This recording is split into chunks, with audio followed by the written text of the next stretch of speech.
റസൂൽ കരീം സല്ലല്ലാഹു അലൈഹി വസല്ലമയുടെ നുബുവത്തിനെ സംബന്ധിച്ച്, പ്രവാചകത്വത്തെ സംബന്ധിച്ച്, അല്ലെങ്കിൽ അവിടുന്ന് സമർപ്പിച്ച സന്ദേശത്തെ സംബന്ധിച്ച് നമ്മൾ ചിന്തിക്കുമ്പോൾ നമ്മുടെ മുമ്പിൽ, നമ്മുടെ ശ്രദ്ധയിൽ വരുന്ന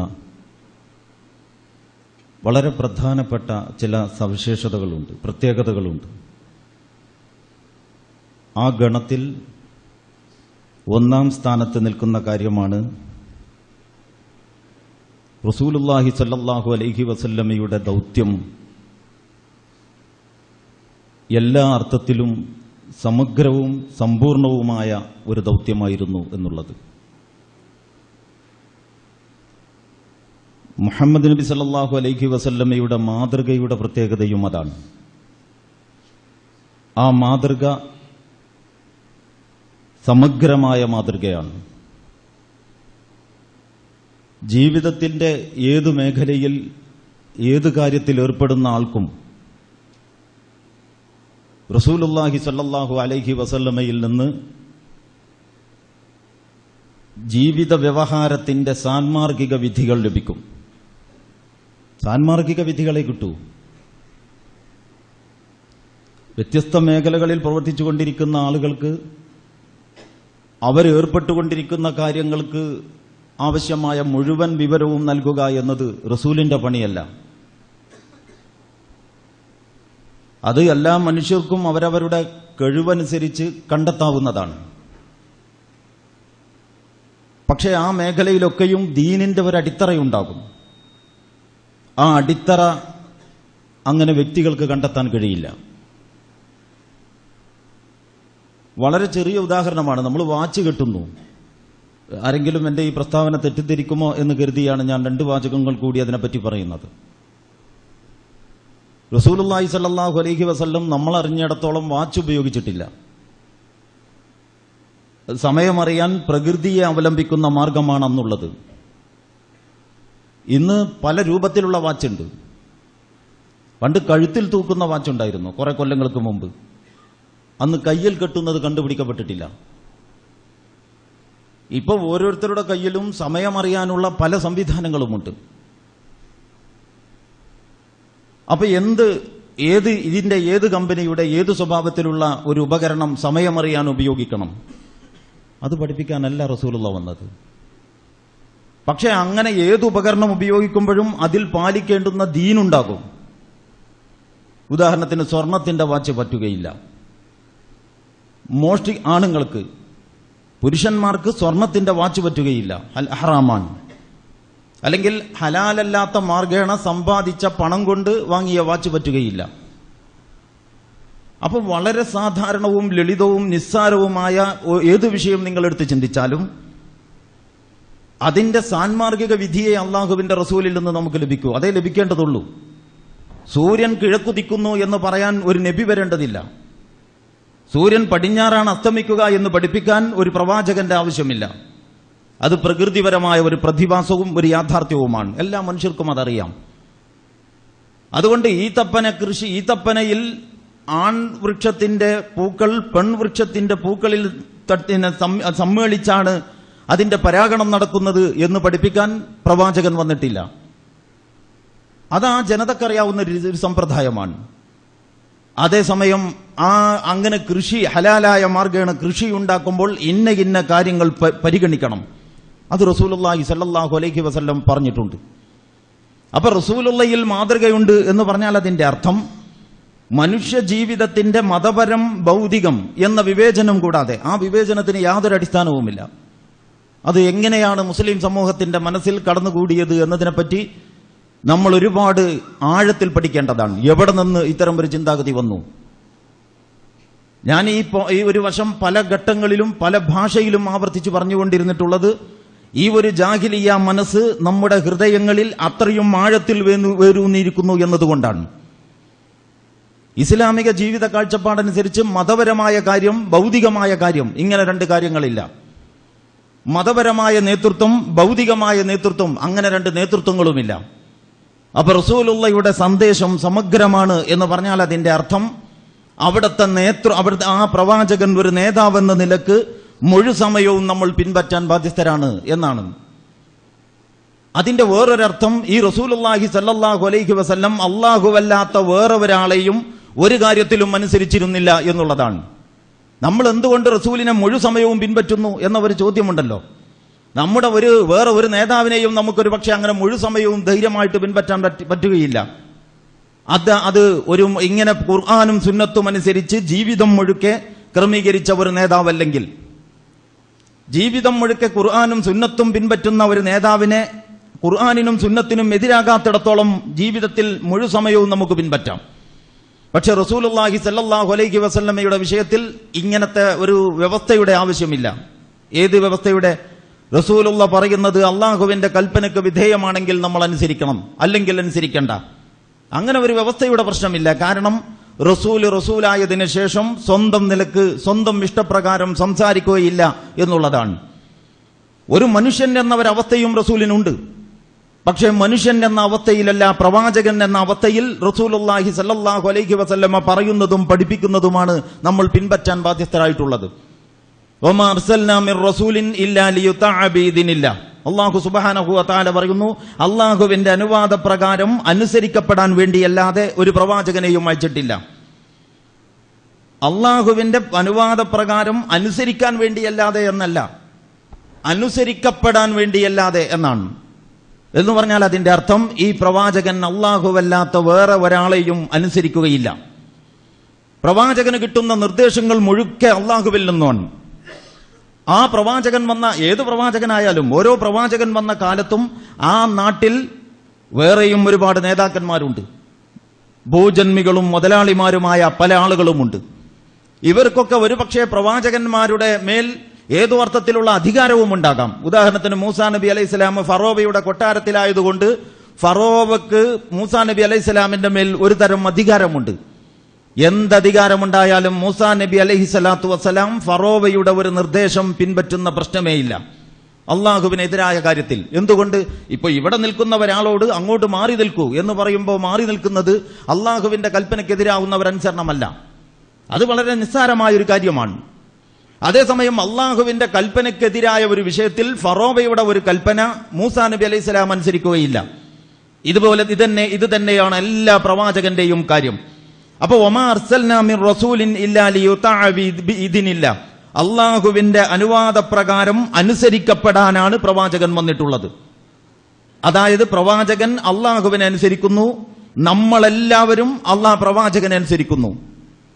പക്ഷേ നമ്മളെല്ലാവരും പ്രവാചകനെ അനുസരിക്കുമ്പോൾ ആ പ്രവാചകന് മുഴുസമയവും അനുസരിക്കാൻ നമുക്ക് കഴിയുന്നുണ്ടോ? ഇതാണ് പ്രവാചകൻ സല്ലല്ലാഹു അലൈഹി വസല്ലമയുടെ സന്ദേശം സമഗ്രമാണ് എന്ന് പറയുമ്പോൾ നമ്മൾ ആലോചിക്കേണ്ട ഒരു കാര്യം. നമുക്ക് രണ്ടു തരം നേതാക്കന്മാരെ പരിചയമുണ്ട്. പണ്ട് മുതൽ ചരിത്രത്തിൽ കുറെ കാലമായിട്ട് ആ പരിചയം നമുക്കുണ്ട്. 16ഉം 17ഉം നൂറ്റാണ്ടുകളിൽ സെക്യുലർ എന്ന് പറയുന്ന ഒരു ചിന്താഗതി, സെക്യുലറിസം എന്ന് പറയുന്ന ഒരു കാഴ്ചപ്പാട്, മതേതരത്വം എന്ന് പറയുന്ന ഒരു കാഴ്ചപ്പാട് ലോകം അംഗീകരിക്കപ്പെട്ടതു മുതൽ നമുക്ക് മതനേതാക്കന്മാരെയും ആത്മീയ രാഷ്ട്രീയ നേതാക്കന്മാരെയും അറിയാം. രണ്ടും രണ്ട് ചേരിയാണ്, രണ്ടും രണ്ട് ധാരയാണ്, രണ്ടും നേർരേഖയിൽ സഞ്ചരിക്കുകയാണ്. ഒരിക്കലും ഇത് രണ്ടും ഒരാളാവുക എന്നത് നമുക്ക് സങ്കല്പിക്കാൻ കഴിയില്ല. അങ്ങനെയാണ് മുസ്ലിം സമൂഹമുള്ളത്. മുസ്ലിം സമൂഹം മാത്രമല്ല, ലോകം ഇത് പൊതുവെ അംഗീകരിച്ച ഒരു യാഥാർത്ഥ്യമാണ്. പക്ഷെ റസൂലുള്ളാഹി സ്വല്ലല്ലാഹു അലൈഹി വസല്ലമയെ പറ്റി പഠിക്കുമ്പോൾ ഏറ്റവും പ്രത്യേകമായ അവിടുത്തെ സവിശേഷത ആ റസൂലുള്ള അവരുടെ മുഴു സമയത്തും അവരുടെ നേതാവായിരുന്നു എന്നതാണ്. റസൂലുള്ളാഹി സ്വല്ലല്ലാഹു അലൈഹി വസല്ലം അവരെ ആത്മീയ കാര്യങ്ങളും പ്രാർത്ഥനകളും പഠിപ്പിച്ചിട്ടുണ്ട്. നമുക്കറിയാം ഖുർആൻ ഈ റസൂലുള്ളാഹി സ്വല്ലല്ലാഹു അലൈഹി വസല്ലമയിലൂടെയാണ് 23 കൊല്ലമായി അവതരിപ്പിക്കപ്പെട്ടുകൊണ്ടേയിരുന്നത്. അപ്പൊ ഖുർആൻ മുഴുക്കെ ഈ ഏതൊരു നേതാവിൽ നിന്ന് ലഭിച്ചോ ആ നേതാവ് തന്നെയാണ് അവരുടെ മതകാര്യങ്ങൾക്കൊക്കെയും നേതൃത്വം കൊടുത്തത്. അവരുടെ മതകാര്യങ്ങൾക്കൊക്കെയും നേതൃത്വം കൊടുത്ത ഏത് നേതാവാണോ ആ നേതാവ് തന്നെയാണ് അവരുടെ രാജ്യഭരണത്തിന്റെ വിഷയങ്ങളും ശ്രദ്ധിച്ചിരുന്നത്. ആ നേതാവ് തന്നെയാണ് അവിടുത്തെ സൈന്യത്തെയും നയിച്ചിരുന്നത്. ആ നേതാവ് തന്നെയാണ് അവരോട് കൽപ്പിക്കുകയും നിരോധിക്കുകയും ചെയ്തിരുന്നത്. റസൂലുള്ളാഹി സ്വല്ലല്ലാഹു അലൈഹി വസല്ലമയുടെ അനുയായികളിൽപ്പെട്ട ശേഷം ഒരു സ്വഹാബിയും വേറെ ഏതെങ്കിലും ഒരു നേതാവിന്റെ അനുചരനായി നിലനിന്നത് നമുക്ക് ചരിത്രത്തിൽ കാണാൻ കഴിയില്ല. ഇത് മുസ്ലിം സമൂഹം ഈ സന്ദർഭത്തിൽ പ്രവാചകനെ കുറിച്ച് ചിന്തിക്കുന്ന ഓരോ സന്ദർഭത്തിലും വളരെ ഗൗരവത്തിൽ ആലോചിക്കേണ്ട ഒരു കാര്യമാണ്. ഞാൻ ഈ പറഞ്ഞത് കുറച്ചുകൂടി തികച്ചും ആദ്യം ഒരാൾ ഇത് കേൾക്കുകയാണെങ്കിൽ അയാൾക്ക് മനസ്സിലാക്കാൻ വേണ്ടി ഞാനൊരു കാര്യവും കൂടി പറയാം. ഇപ്പൊ നിങ്ങളുടെ എല്ലാവരുടെയും കയ്യിൽ ഒരു പേപ്പർ, ഒരു വെള്ളക്കടലാസ് വിതരണം ചെയ്തു. നടുവിൽ ഒരു വര വരച്ച് ഒരു വെള്ളക്കടലാസ് വിതരണം ചെയ്യുന്നു. ആ വരയുടെ വലതുവശത്ത് മുകളിൽ എഴുതിയിരിക്കുന്ന ഒരു ചെറിയ തലവാചകം എന്ന് പറഞ്ഞാൽ മത നേതാക്കന്മാർ. ആ കോളത്തിന്റെ, ആ പേപ്പറിന്റെ ഇടതുവശത്ത് കോളത്തിന്റെ മുകളിൽ രാഷ്ട്രീയ നേതാക്കന്മാർ.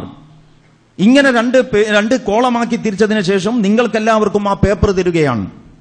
നിങ്ങൾ ഓരോരുത്തരും നിങ്ങൾക്ക് പരിചയമുള്ള മുഴുവൻ മത ആധ്യാത്മിക ആചാര്യന്മാരുടെയും പേരുകൾ ഒന്നാമത്തെ കോളത്തിൽ എഴുതണം. അതിനുശേഷം രണ്ടാമത്തെ കോളത്തിൽ 1, 2, 3, 4 അങ്ങനെ നമ്പറിട്ട് ക്രമത്തിൽ താഴോട്ട് രാഷ്ട്രീയ നേതാക്കന്മാരുടെ പേരും എഴുതണം. മുസ്ലിം സമുദായത്തിലെ നേതാക്കന്മാരുടെ എല്ലാ ലോക ചരിത്രത്തിൽ വ്യക്തിമുദ്ര പതിപ്പിച്ച ആളുകളുടെ പേരുകളാണ് എഴുതേണ്ടത്. അപ്പൊ സ്വാമി വിവേകാനന്ദൻ, ശ്രീനാരായണ ഗുരു, അങ്ങനെ തുടങ്ങി ഋഷിമാർ, മുനിമാർ, സന്യാസി വര്യന്മാർ, അപ്പോസ്തലന്മാർ, ചരിത്രബോധമുള്ള ആളുകൾ അവരുടെ ബോധത്തിന്റെ തോതനുസരിച്ച് കുറെ മഹാന്മാരുടെ പേരുകൾ ഒരു ഭാഗത്ത് എഴുതി. ഈ ആളുകളൊന്നും നമുക്ക് മഹാന്മാരല്ല. ഈ ആളുകൾ ഏതൊരു വിഭാഗത്തിന്റെ ആത്മീയാചാര്യനാണോ അവർക്ക് മഹാൻ. അതാണ് ഞാൻ ഉദ്ദേശിച്ചത്. അങ്ങനത്തെ കുറെ ആളുകളുടെ പേരുകൾ നമ്മൾ എഴുതി. അതിൽ ചിലപ്പോൾ മുസ്ലിങ്ങളുടെ പേരുകളും ഉണ്ടാകും.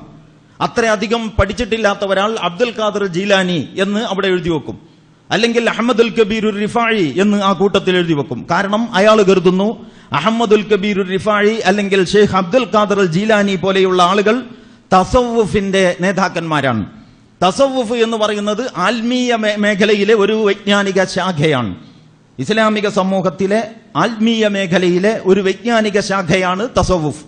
അപ്പൊ തസവുഫിന്റെ ആളുകളെ ഒരുപക്ഷെ അവിടെ എഴുതി എന്ന് വരാം. അങ്ങനെ എഴുതി താഴോട്ട് വരുമ്പോ ആ കള്ളിയിൽ റസൂലുള്ളയുടെ പേര് എഴുതുവോ?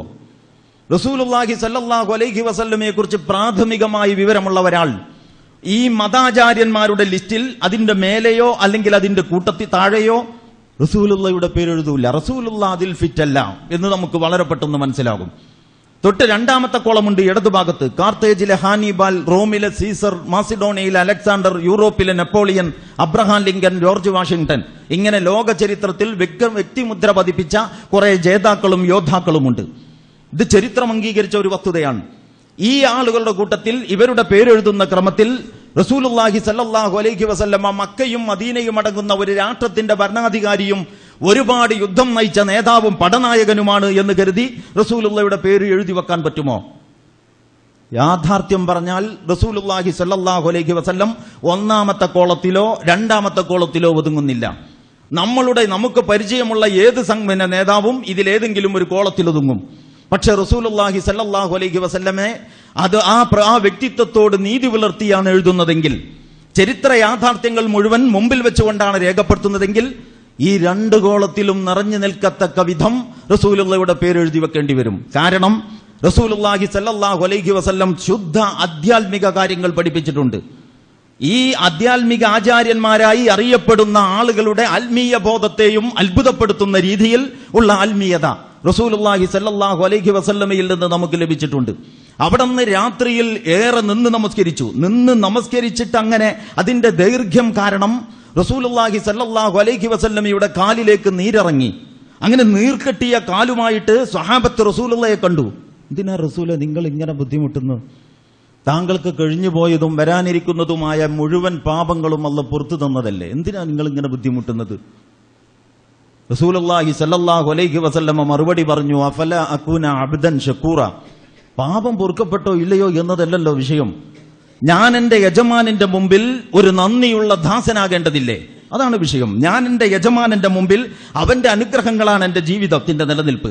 അവന്റെ രക്ഷയിലാണ് എന്റെ ഓരോ നിമിഷവും. എന്റെ കണ്ണിമ വെട്ടുന്ന നേരത്തേക്ക് പോലും എന്റെ കാര്യം എന്നെ ഏൽപ്പിക്കരുതേ എന്നാണ് റസൂലുള്ളാഹി സ്വല്ലല്ലാഹു അലൈഹി വസല്ലം നമ്മെ പഠിപ്പിച്ചത്.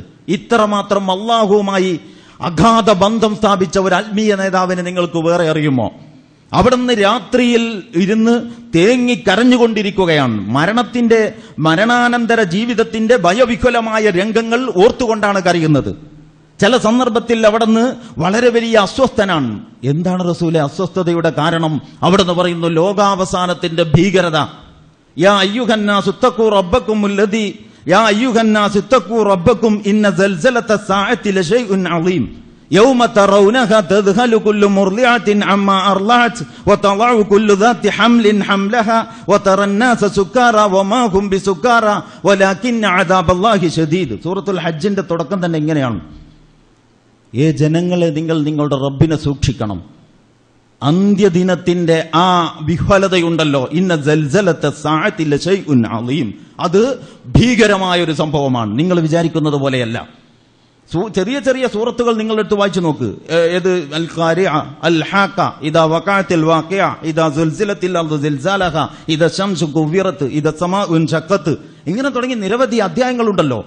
ഇതിലൊക്കെയും അല്ലാഹു സുബ്ഹാനഹു വ തആല ഈ ലോകാവസാനത്തിന്റെ ഭീകരതയാണ് ചിത്രീകരിക്കുന്നത്. നമുക്ക് വല്ല പ്രശ്നമുണ്ടോ? ഈ വായിച്ചിട്ട് വല്ല ഞെട്ടലുണ്ടോ? പക്ഷെ റസൂലുള്ളാഹി സ്വല്ലല്ലാഹു അലൈഹി വസല്ലം ഈ ലോകാവസാനത്തെക്കുറിച്ച് ചിന്തിച്ച് അസ്വസ്ഥനാകുമായിരുന്നു എന്ന് പറയുന്നു ചരിത്രകാരന്മാർ. അപ്പോ ഈ അള്ളാഹുവിനോടുള്ള ആശ്രയത്തിലും അള്ളാഹുവിനോടുള്ള സ്നേഹത്തിലും അള്ളാഹുവിന്റെ മുമ്പിൽ ജീവിതം സമർപ്പിക്കുന്നതിലും ഇതിനേക്കാൾ നമ്പർ 1 ഒരു ആത്മീയാചാര്യനെ നിങ്ങൾക്ക് കാണാൻ കഴിയുമോ? എന്നാൽ അതേ ആത്മീയാചാര്യൻ ആ സഹാബത്തും നബിയും സഹാബത്തും ഉറങ്ങിക്കിടക്കുമ്പോ മദീനയുടെ ഏതോ പ്രാന്തപ്രദേശങ്ങളിൽ നിന്ന്, താഴ്വരകളിൽ നിന്ന് വലിയ ശബ്ദം കേട്ടു ഒരു രാത്രിയിൽ. സഹാബത്ത് ചാടി എണീറ്റ്, അന്ന് ഇന്നത്തെ മാതിരി ലെറ്റിടാനൊന്നും പറ്റൂല, ഇപ്പൊ ഒരു സ്വിച്ച് ഇട്ടാൽ എല്ലാ ഭാഗത്തും കത്തണം എന്നതാണ് വീട്ടിലെ ഒരു മാസ്റ്റർ സ്വിച്ച്. അപ്പൊ വിളക്ക് ലൈറ്റ് കത്തിക്കാൻ തന്നെ വലിയ പ്രയാസമാണ്. ഉള്ള സംവിധാനങ്ങളൊക്കെ എടുത്ത് ഉപയോഗപ്പെടുത്തി ആളെ അറിയാനും വഴിയറിയാനും പറ്റുന്ന തരം സംഗതി ഒപ്പിച്ച് പുറത്തിറങ്ങി ഈ ശബ്ദം കേട്ട ദിക്കിലേക്ക് സ്വഹാബത്ത് പുറപ്പെട്ടപ്പോഴേക്ക് റസൂലുള്ളാഹി അവിടെ നിന്നും കൊണ്ടുവരുന്നു. ബേജാറാകണ്ട, എല്ലാവരും കിടന്നുറങ്ങിക്കോ, ഞാൻ പോയി നോക്കി, പ്രത്യേകിച്ച് പ്രശ്നമൊന്നുമില്ല.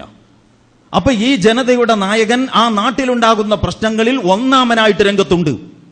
ഇങ്ങനത്തെ ഒരാളെ ഈ രാത്രിയിൽ നിന്ന് നമസ്കരിച്ച് കാലിലേക്ക് നീരിറങ്ങിയ അതേ നേതാവാണെന്നറിയുമ്പോ ഈ ഒരു നേതാവിനെ നിങ്ങൾക്ക് ഈ രണ്ടാലൊരു കോളത്തിൽ ഒതുക്കാൻ കഴിയുമോ?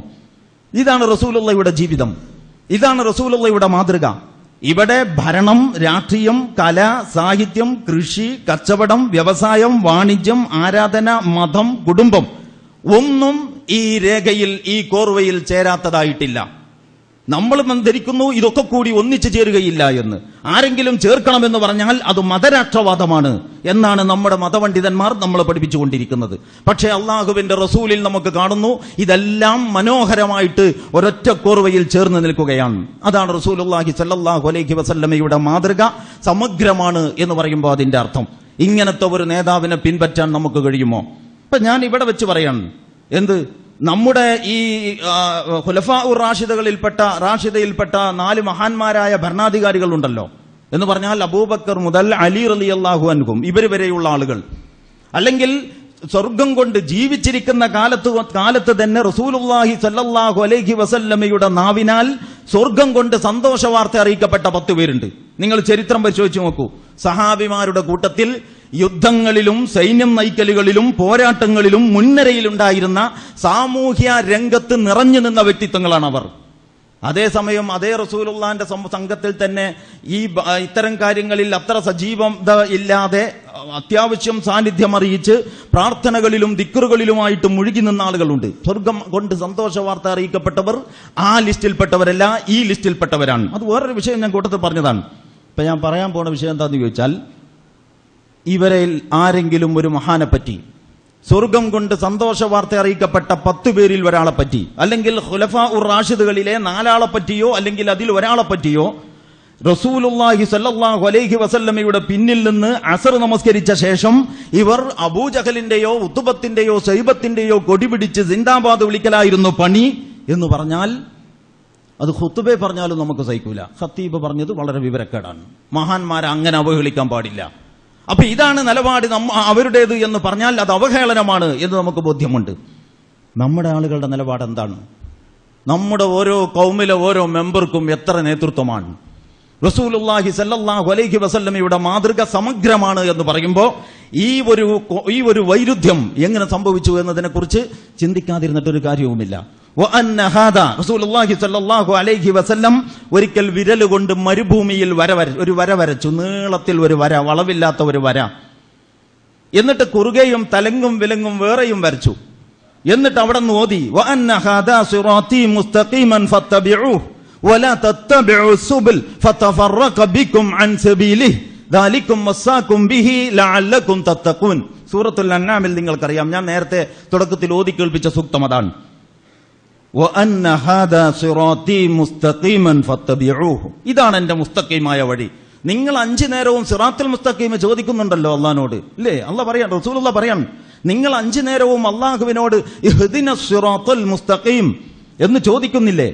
എന്നിട്ടൊരു ചെറിയ വിശദീകരണവും നമ്മൾ പറയുന്നുണ്ട്. സിറാത്തൽ ലദീന അൻഅംത അലൈഹിം ഗൈറിൽ മഗ്ദൂബി അലൈഹിം, നിന്റെ അനുഗ്രഹാശിസ്സുകൾക്ക് വിധേയരായ ആളുകളുടെ വഴിയാണ് ഞാൻ ഉദ്ദേശിച്ചത്, നിന്റെ ശാപകോപങ്ങൾക്ക് വിധേയരായവരുടെ മാർഗമല്ല. നമ്മൾ പോയി ഒരു ഘട്ടം വരുമ്പോ ഈ 2 കൂട്ടരുടെയും വഴി ഒന്നാകുന്നത് എങ്ങനെ? ഇതാണ് മനസ്സിലാകാത്ത കാര്യം. ആ കാര്യത്തെക്കുറിച്ചാണ് ചിന്തിക്കണം എന്ന് ഞാൻ ഓരോ മുസ്ലിമിനോടും വളരെ ഗൗരവത്തോടു കൂടി പറയുന്നത്. വഅന്ന ഹാദാ സിറാത്തീ മുസ്തഖീമൻ ഫത്തബിഊഹു, ഇതാണ് എന്റെ വഴി. കുറെ വര വരച്ചതിന് ശേഷം നേരെ ഒരു വരയും വരച്ചിട്ട് റസൂലുള്ളാഹി സ്വല്ലല്ലാഹു അലൈഹി വസല്ലമ പറയാൻ, വഅന്ന ഹാദാ സിറാത്തീ മുസ്തഖീമൻ, ഇതാണ് ആ ചൊവ്വായ വഴി. നിങ്ങൾ 5 നേരവും നിങ്ങളുടെ പ്രാർത്ഥനയിൽ യജമാനനോട് ചോദിച്ചുകൊണ്ടിരിക്കുന്ന ആ ചൊവ്വായ വഴി ഈ വഴിയാണ്. ഈ കാണുന്നതൊക്കെ കുറുക്കുവിന് മറ്റു വഴികളാണ്.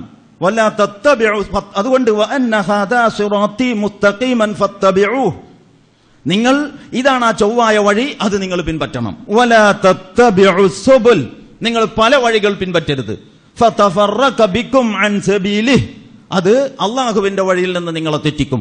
ദാലികും വസ്സാകും ബിഹി ലഅല്ലകും തത്തഖൂൻ, നിങ്ങൾ മുത്തഖികളാകാനാണ് നിങ്ങളോട് ഇത് ഉപദേശിക്കുന്നത്. അപ്പൊ തഖ്വയുമായിട്ടാണ് ഇതിന് ബന്ധം. അപ്പൊ തഖ്വയുണ്ടാകണമെങ്കിൽ ജീവിതത്തിൽ അള്ളാഹുവിന്റെ വഴിയിൽ ജീവിക്കാൻ നമ്മൾ തീരുമാനിക്കണം. അതാണ് ജീവിതയാത്രയുടെ കയറ്റത്തിലും ഇറക്കത്തിലും, അതിന്റെ അടക്കത്തിലും അനക്കത്തിലും, അതിന്റെ ഏകാന്തതയിലും ജനമധ്യത്തിലും അള്ളാഹു ഇഷ്ടപ്പെട്ടത് പരിഗണിച്ചും അവൻ ഇഷ്ടമില്ലാത്തത് പരിത്യജിച്ചും ജീവിക്കലാണ് തഖ്വ എന്ന് നമ്മൾ പറഞ്ഞുകൊണ്ടിരിക്കുന്നത്. അത് ഗൗരവത്തിൽ നമ്മൾ ഓരോരുത്തരും ഓർക്കണം എന്നാണ് ഞാൻ പറയുന്നത്. വേണമെങ്കിൽ ഈ കാര്യം നിങ്ങൾക്ക് ബോധ്യപ്പെടാൻ ഒരു ചെറിയ വർത്തമാനം കൂടി നമുക്ക് പറയാം. ഈ പെരിച്ചാഴി എന്ന് പറയുമല്ലോ നമ്മുടെ നാട്ടിൽ, പെരിച്ചാഴി എന്ന് പറഞ്ഞാൽ എലിയുടെ വർഗത്തിൽപ്പെട്ട കുറച്ചുകൂടി വലുപ്പമുള്ള ഒരു തരം ജീവിയാണ്. ഭൂമിയിൽ മാളമുണ്ടാക്കി ജീവിക്കും.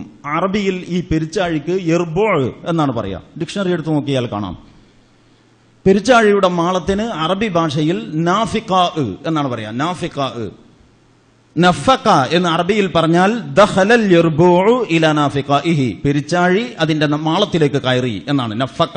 അപ്പൊ ഈ നാഫിഖാ എന്ന വാക്കിൽ നിന്നാണ് മുനാഫിക്ക് എന്ന പദമുണ്ടായിട്ടുള്ളത്. ആളുകളെ മുനാഫിക്കാക്കാൻ വേണ്ടിയിട്ടല്ല ഇത് പറയുന്നത്. ആളുകൾ നിഫാക്കിന്റെ ഗൗരവം മനസ്സിലാക്കാനാണ്. അതായത് അറബി ഭാഷയ്ക്ക് അങ്ങനെ ഒരു പ്രത്യേകത ഉണ്ട്. ഒരു വാക്ക് എന്തിൽ നിന്ന് ഉത്ഭവിച്ചു എന്ന് പരിശോധിച്ചാൽ ആ വാക്കിന്റെ അർത്ഥം നമുക്ക് ബോധ്യപ്പെടും.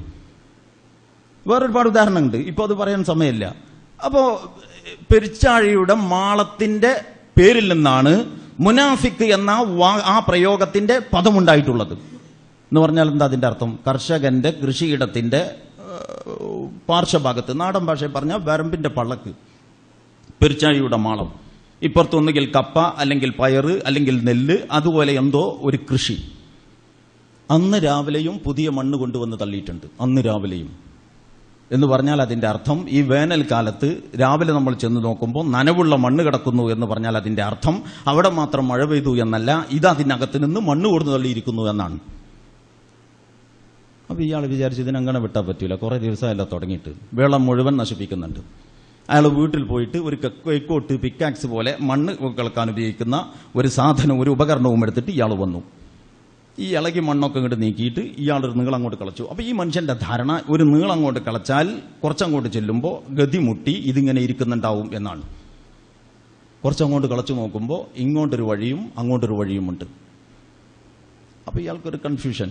എന്നാലും ഒരു വഴിയുടെ ഭാഗം അടച്ചിട്ട് മറ്റേ വഴിക്ക് കളച്ചു. ഒരു നീളം അങ്ങോട്ട് കളച്ചു നോക്കുമ്പോൾ പിന്നെയും 2 ഊടുവഴിയാണ്. അപ്പൊ അത് ഒഴിവാക്കിയിട്ട് ഇപ്പുറത്ത് ഈ അടച്ചു വെച്ചത് ഇങ്ങോട്ടും ഒന്ന് നോക്കാന്ന് വിചാരിച്ചിട്ട് അടച്ചത് തുറന്നിട്ട്, അടച്ചിട്ടുള്ളത് എന്തിനാന്ന് വെച്ചാൽ അങ്ങോട്ട് കളക്കുമ്പോൾ ഇതിലൂടെ ചാടി ഓടിയാൽ കാണുമല്ലോ, അത് വിചാരിച്ചിട്ടാണ്. അപ്പോൾ അടച്ചത് തുറന്നിട്ട് ഈ നീളവും കളച്ചു. കിളച്ചു നോക്കുമ്പോൾ അതിനും നേരത്തെ പറഞ്ഞ പോലെ 2-3 വഴിയുണ്ട്. പിന്നെ എവിടുക്കാ കിളക്കുക? അപ്പോൾ ഒരൊറ്റ നോട്ടത്തിൽ ആളെ പരിചയപ്പെടുമ്പോൾ പ്രഥമ ദൃഷ്ട്യാ ഒരൊറ്റ മുഖം, പിറകോട്ടിങ്ങോട്ട് മാന്തുമ്പോൾ അയാളുടെ രാഷ്ട്രീയ കാഴ്ചപ്പാട് ഇതുമായിട്ടൊരു ബന്ധവുമില്ലാത്ത വേറൊന്നാണ്.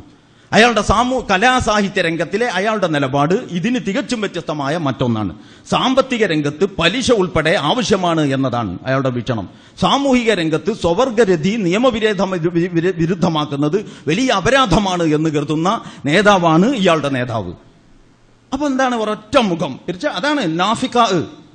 ഒരൊറ്റ മുഖം, പിറകോട്ട് മാന്തുമ്പോൾ പല വഴികൾ.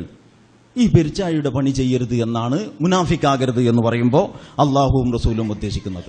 ഇത് നിങ്ങൾക്ക് അറബി ഭാഷയിൽ അറബി അറിയുന്ന ആളുകൾക്ക് ഡിക്ഷണറി എടുത്ത് നോക്കിയാൽ വളരെ പെട്ടെന്ന് ബോധ്യപ്പെടുന്ന ഒരു കാര്യമാണ്. അപ്പോ എന്താണ്? പ്രഥമ ഒരൊറ്റ മുഖം. ആള് മൊത്തത്തിലും തത്വത്തിലും ആള് മുസ്ലിമാണ്. പക്ഷെ അയാളുടെ രാഷ്ട്രീയ വീക്ഷണം, അയാളുടെ സാമൂഹിക കലാരംഗത്തെ കാഴ്ചപ്പാടുകൾ, അയാളുടെ കുടുംബ വിഷയത്തിലെ നിലപാടുകൾ, അങ്ങനെ തുടങ്ങി ചെറുതും വലുതുമായ പല വഴികളെക്കുറിച്ചും സംസാരിച്ചു നോക്കുമ്പോൾ നമ്മൾ തന്നെ അത്ഭുതപ്പെട്ടു പോകും. ഇയാൾ ഇങ്ങനെയൊക്കെയുള്ള വീക്ഷണങ്ങൾ വെച്ച് പുലർത്തുന്നുണ്ടോ? ഇങ്ങനെ നിരവധി ആയിരക്കണക്കിന് എന്ന് ഞാൻ പറയും, ഇങ്ങനെ ആയിരക്കണക്കിന് മുസ്ലിങ്ങളെ റസൂലുള്ളാഹിയെ നേതാവായി ആണ്ടർദികൾ ആവർത്തിച്ചാഘോഷിച്ചു കൊണ്ടിരിക്കെ നിങ്ങൾക്ക് കാണാൻ പറ്റും ആ റസൂലുള്ളാഹിയുടെ സമുദായത്തിൽ. ഇവർ ഈ ആണ്ടർദി ആഘോഷിക്കുന്ന ഈ പ്രവാചകൻ ഒരു സമഗ്ര നേതൃത്വത്തിന്റെ ഉടമയായിരുന്നുവെന്നും ആ സമഗ്രമായ നേതാവിന്റെ മാതൃക പിൻപറ്റാൻ സന്നദ്ധതയുണ്ടോ എന്നതാണ് ഏറ്റവും വലിയ ചോദ്യമെന്നും ആരും ഇവരോട് ചോദിക്കുന്നില്ല. നിങ്ങൾ ഇതിനെക്കുറിച്ച് ബോധവാന്മാരാകണം. ഈ വശത്തെക്കുറിച്ച് കൂടി ചിന്തിക്കണം. നമ്മുടെ ഭാഗത്തും വൈരുദ്ധ്യങ്ങളുണ്ടെങ്കിൽ തിരുത്താൻ സന്നദ്ധമാകണം. അള്ളാഹു നമ്മെ അനുഗ്രഹിക്കുമാറാകട്ടെ. നമ്മുടെ ഭാഗത്ത് നിന്ന് സംഭവിച്ചു പോകുന്ന വീഴ്ചകളും പോരായ്മകളും തെറ്റുകുറ്റങ്ങളും റഹ്മാനും റഹീമുമായ റബ്ബ് വിട്ടുപുറത്തു മാപ്പാക്കി തരുമാറാകട്ടെ. അഖൂലു ഖൗലി ഹാദാ ഫസ്തഗ്ഫിറുല്ലാഹ ലി വലക്കും വലിജമീഇൽ മുസ്ലിമീന വൽ മുസ്ലിമാത്ത് ഫസ്തഗ്ഫിറൂഹു ഇന്നഹു ഹുവൽ ഗഫൂറുർ റഹീം.